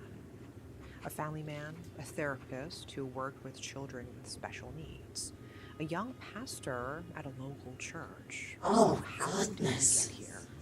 And as we He always was do, around before young we get to kids. his actions, let's learn a little bit more about the man himself. Rudolf came from an upper middle class family. On the outside, everything looked great. A respectable, well-off family. The whole picture-perfect deal. But behind closed doors, things could get ugly. Rudolf was beaten by his parents whenever he did something they didn't approve of. Oh, And from a young age, Rudolf learned to swallow whatever he was feeling just to keep the peace. ways. There Oh was no no. version of expressing himself that didn't end badly. Oh So he grew goodness. into someone who didn't know how to let his emotions out in normal, healthy ways. They built up until they exploded. Academically, though, he thrived. He was sharp, focused, the kind of student teachers paid attention to. And from pretty early on, he'd been drawn to theology. He took a theology class back in high school. After graduation, he headed to the United States for college, planning to continue along that path. But he never finished. Immigration deported him for a visa violation, so he came back to Indonesia, picked his studies back up, and got his theology degree in 2015. After that, he leaned even harder into his faith. He became a devoted Christian, threw himself into church work, and was later ordained as a young pastor at Kasih Allah Ministry Church in Bogor. He was also working as a therapist for children with special needs, a job that takes serious patience, the ability to read people, and a lot of warmth. And by every account, he had all of that. From day one, the church community loved him. He showed up for people who needed help. He was great with the kids he worked with, patient, playful, willing to go the extra mile.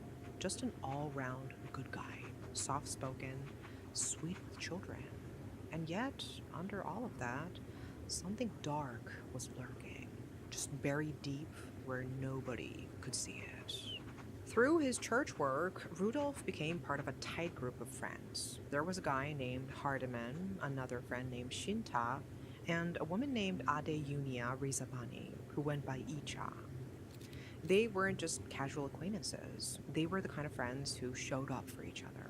They worked together, prayed together, hung out together. Rudolf had started getting into religious content creation, podcasts, social media posts, that kind of thing, and his friends pitched in to help. Icha in particular was involved on the production side, and the two of them regularly collaborated on content. So from the outside, it looked like a healthy, supportive community. A pastor surrounded by good people who believed in what he was doing.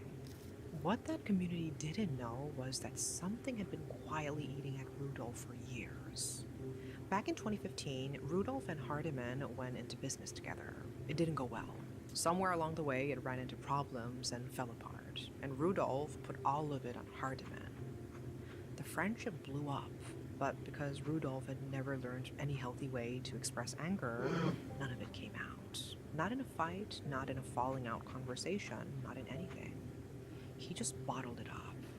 By 2022, he'd been carrying this grudge for years, and somewhere along the way, Hardiman had stopped being someone he considered a former friend, and started being someone he was intensely obsessed with.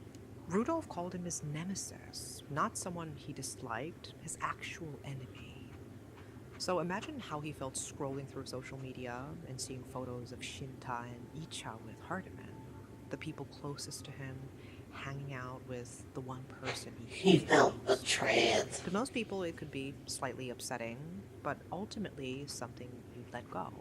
But for Rudolf, it was a betrayal. They knew he and Hardiman were on bad terms. They knew, and they stayed close to Hardiman anyway.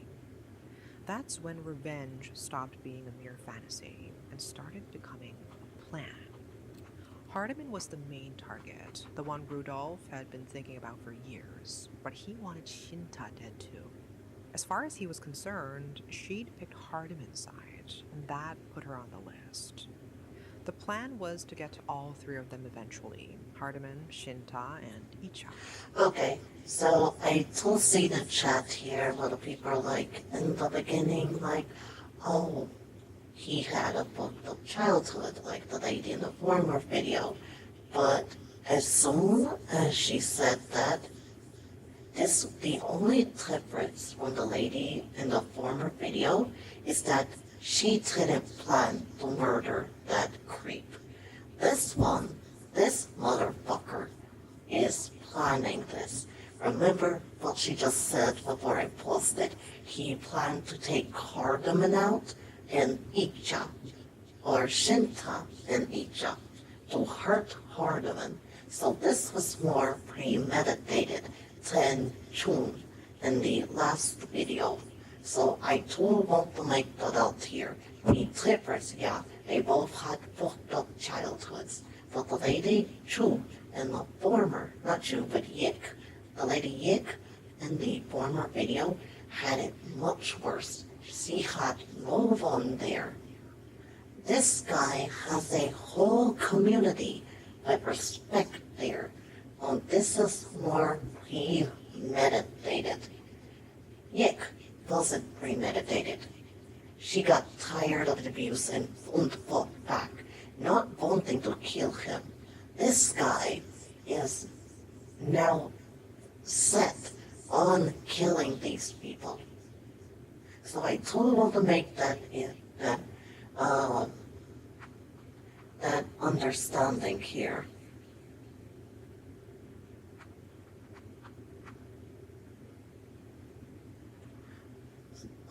Someone said understandable. Yeah, I just want to make that out here. This guy is premeditated. Yik, and the former one, I hope she got all the help she needs, because she deserves it. This guy deserves whatever the fuck he gets. Yeah, your childhood was bad, but compared to the lady in the former one who was 15, when she had a groomer, an adult just mess up her life. You are an adult now. This is premeditated. So yeah, we understand. Danke. I just want to put that out there. His first move was to test whether he could even draw Hardiman out. He messaged Hardiman's younger sibling on social media, claiming he wanted to give Hardiman a surprise. The sibling gave him the cold shoulder. No response, no help, no opening. And around the same time, it became clear neither Hardiman nor Shinta was going to be reachable when he was ready to act. Hardiman was in Bali, Shinta was in Semarang. Two of the people he wanted dead weren't even in the city. But Icha was. She was in Jakarta, and she trusted him. She was already involved in his content work, which gave him an obvious reason to meet up. So the order flipped. Icha became the one he would actually get to. His first instinct was to outsource the killing. He went hunting online for a hitman. And naturally, it wasn't easy. He mostly found sketchy sites that just funneled him through endless ads. When he finally stumbled upon what looked like a legitimate site, he discovered that the price tag was way out of his budget. And so he decided to do things himself. He went all in on prep. He scoped out hotels all over Jakarta, looking for one with as little CCTV monitoring as possible. Somewhere he could commit murder without leaving a video trail. And he found a spot in South Jakarta first, but when he showed up, every room was booked. So he found another place, a daily rental unit at Green Pramuka City Apartments in central Jakarta. This one was perfect. He booked it for just one night. Then he continued with his preparations. He Googled how to kill someone quietly so the neighbors would... Thank you so much for the follow, Panther. Sorry. Thank you so much for the follow, Tind. Thank you as well for following Bias and as well Ledgehammer. Again, I'm not sure why the alerts are not wanting to work.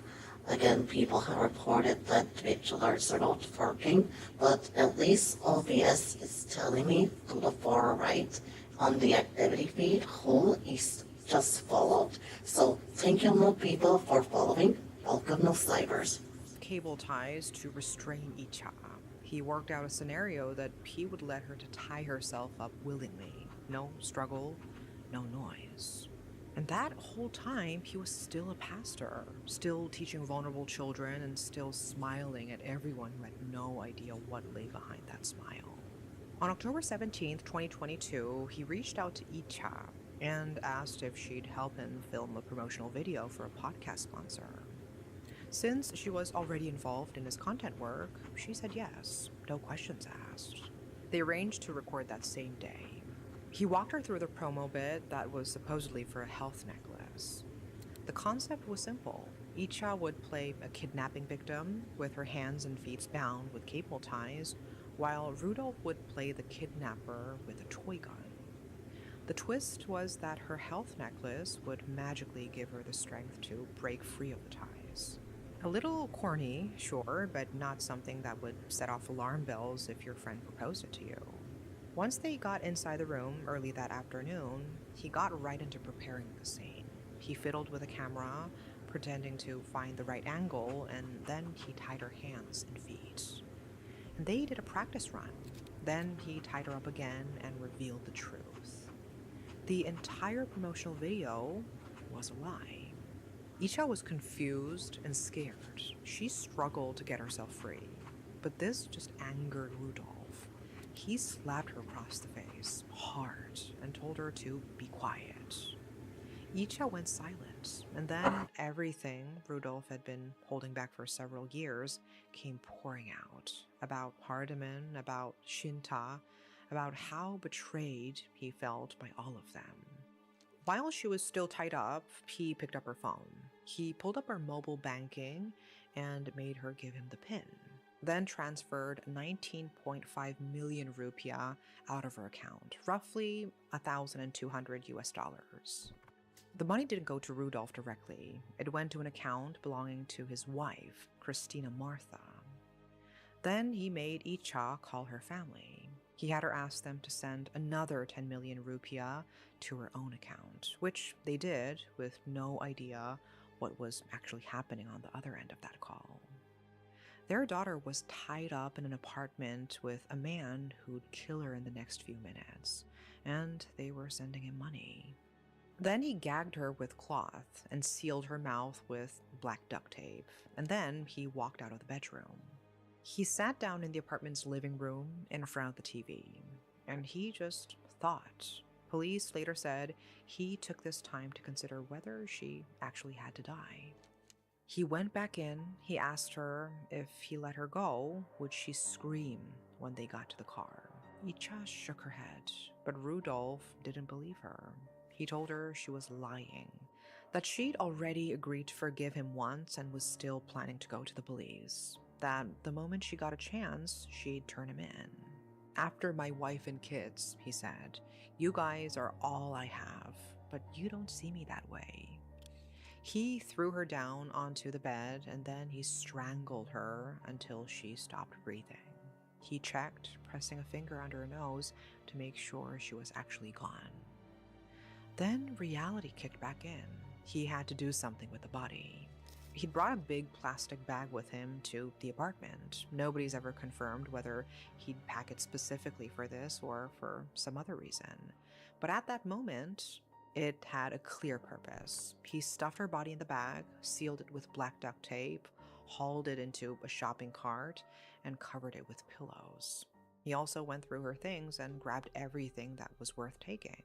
Laptop, phone, ATM card, cash, gold jewelry. Then he wheeled the shopping cart out into the hallway and toward the elevator at 7:25 p.m. He was beaming. There was another person already in the elevator when he got in, and Rudolph gave him a bright, friendly smile too. He looked like he'd just done something that made him happier than he'd ever been. No one would have ever guessed he was using that cart to transport the body of one of his best friends. Rudolph then drove the body out to Pondok Gede in his own car and dumped it under the Becakayu toll road. That's where she was found just 2 hours later, the body in the bag, the toes sticking out, the police arriving. The investigation kicked off right away, but figuring out who'd done it was tough at first. Most of Icha's personal stuff was gone, which made identification harder. Investigators noted the injuries to her face and the strangulation marks on her neck. Once they had managed to identify her, the police started piecing together who'd seen her last. And a name came up, Rudolph Tobing. Her church friend, someone she'd known for years, someone she'd trusted enough to walk into an empty apartment with. And so the police started tracking his movements. Unaware that the police were already onto him, Rudolph was trying to collect as much money as he could.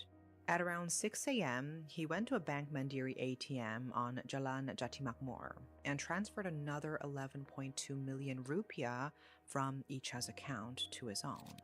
Then he drove to a pawn shop in Jatiwaringin, Pondokgede. That's where police caught up to him around 9:30 a.m. He was there trying to sell Icha's laptop. Later, it turned out he was planning to use the money from her belongings to pay someone to kill Hardiman, since he hadn't been able to afford a hitman on his own. A day or two later, two CCTV clips from the day of the murder leaked online. The first showed Rudolph and Icha riding the elevator together earlier in the afternoon. Nothing dramatic, just Rudolph walking out of the elevator and Icha walking out behind him, following his lead with no idea that she wouldn't be leaving the building alive. The second clip was the one that went viral. The shopping cart, the bags, the smile. There was nothing in his body language that read, "kill her," but the evidence was right there in the shopping cart. The video got reposted hundreds of times across social media and hit Indonesian TV news within days. People started calling him the smiling killer. And when the details came out, the man in the video was a young pastor and a therapist for special needs children. People had no idea what to make of it. Nobody who'd known Rudolph could understand it either. The kind-hearted, soft-spoken guy from church was the murderer. The man who worked to help vulnerable children. In the interrogation, the whole story came out. The grudge against Hardiman, the years of accumulated rage, the fact that Icha was never even supposed to be the one who died. Hardiman was the person Rudolph actually wanted to kill, had been wanting to kill, and Shinta was on the list too. But Hardiman was in Bali that day, Shinta was in Semarang, neither one was reachable. Icha was the only person in the friend group Rudolph could actually get into a room with, and she trusted him enough to follow him into an empty apartment. So she became the one he killed. The plan after Icha was to use the money he took from her accounts to Hey, heads up, ad break here. Gonna let the ad roll.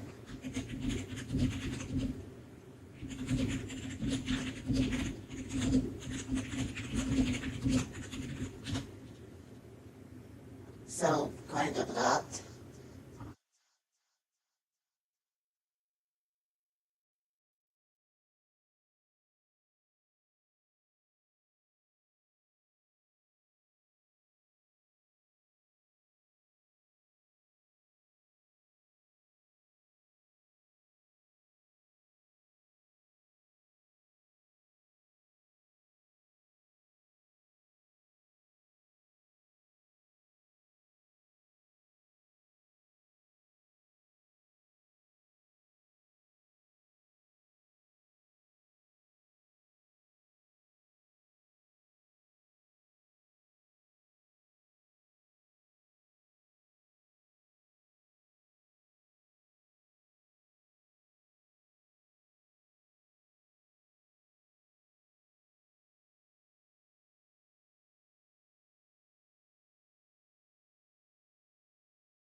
Okay, we're back. Let's finish this up. hire someone to finish Hardiman and Shinta. And regarding the smile caught on CCTV, Rudolph said it was a smile of relief. The burden was finally off him. He didn't feel guilty because, to him, this was how he was going to reach his goal and let out everything he'd been holding in for years. The police ordered a psychiatric evaluation. Rudolph wasn't acting how a person who just murdered their friend was expected to act. He didn't show guilt. He didn't show regret. He told investigators he felt satisfied. He felt like this mission was complete. Naturally, that raised questions about whether something was clinically wrong with him. But the evaluation results show that he was neither a psychopath nor a sociopath. There was no diagnosable disorder at all to explain what he'd done. He was just a man carrying so much accumulated rage that he ended up killing a friend over it. The deeper investigators dug, though, the more they kept coming back to his childhood. The abuse, the suppressed emotions, the lifetime of swallowing what he felt. None of it excused his actions, but it was considered to be an explanation. He was legally and mentally sound, fully aware of what he'd done, and fit to stand trial. The trial kicked off at Central Jakarta District Court on March 6, 2023, and ran for about 4 months. The whole time, Indonesian social media couldn't stop talking about it. The smiling killer, the pastor, the shopping cart, the contrast between his Sunday self and what he'd done in that apartment.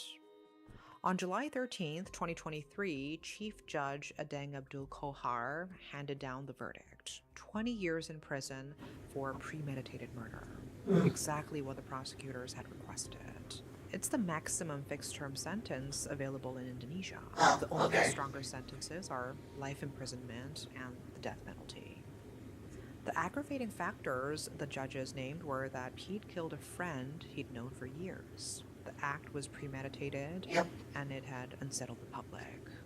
The mitigating factors were that he had no prior record, he had family dependents, he gave a full confession that helped the trial move along, and he displayed polite courtroom conduct. Icha's older brother, Destiawan, cried in court. He told reporters afterward that Rudolf deserved the death penalty.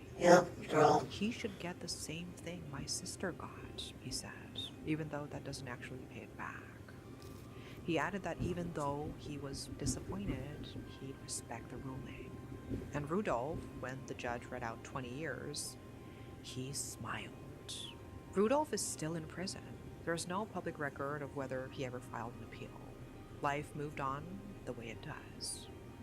But the case still remains firmly in the public's memory. The story keeps getting brought up in Indonesian conversations about suppressed rage, about what childhood abuse can grow into when nobody addresses it, about how completely you can hide one version of yourself behind another.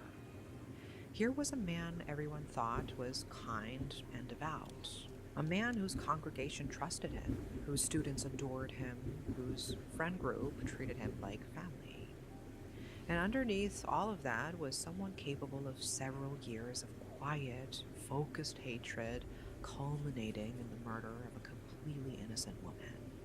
The footage is still online. It still gets reposted, and people still can't quite reconcile the man in the elevator with the man at church, the one his congregation loved, the one his students adored, the one Icha trusted enough to follow into an empty apartment. So, what do you think about this case? Let me know in the comments. And that is all for today. Thank you for watching. So, yeah, it's the only reason I don't like this one is like, yeah, you had a fucked up life. And, suppress rage because of it. I get it. I'm not hiding his abuse he went through at all. Definitely not.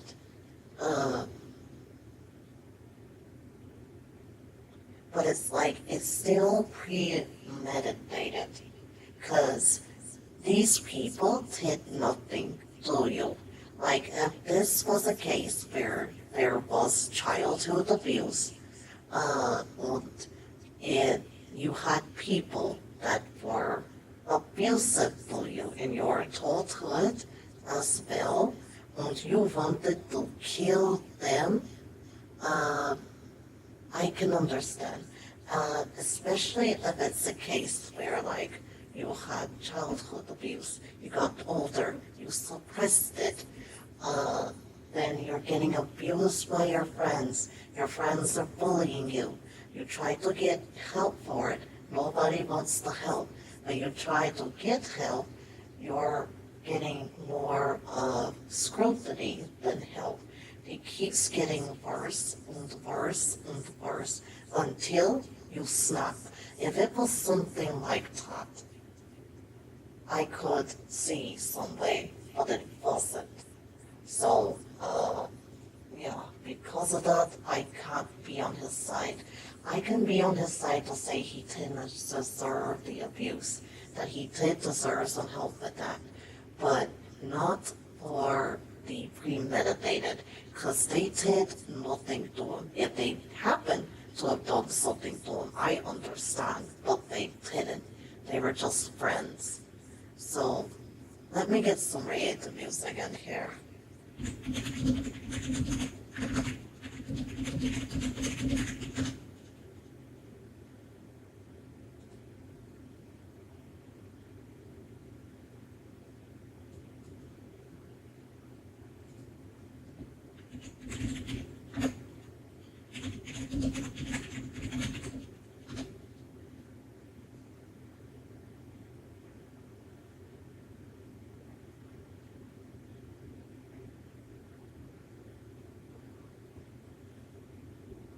Okay, up on the moment.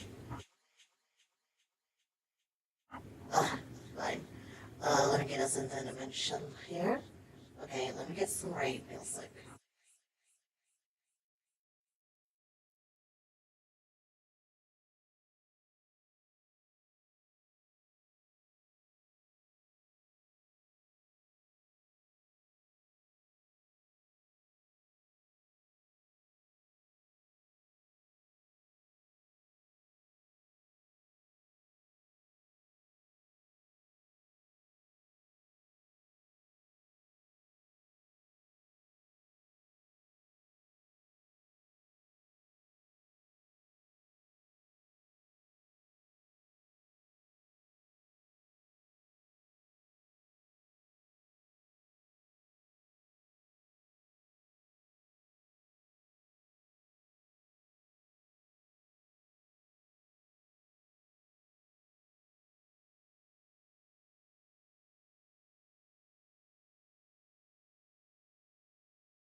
Finally got some free, yeah, you finally got some free time when you came here to watch me and Julie Bianca.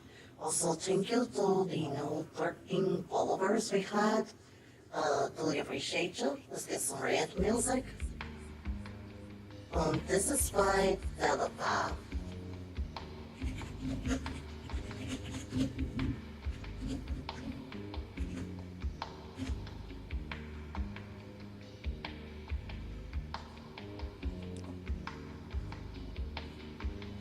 And here's the link.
Alright, we're rating Marilla BD. This is, oh, you just got back? Oh, yeah. Welcome back for Bell Parade. So, if you want to join the raid, feel free to. It's Marilla BD. They're playing Legend of Zelda, Majora's Mask. So, the stream has ended. I'm going to put us into ending soon. Take care.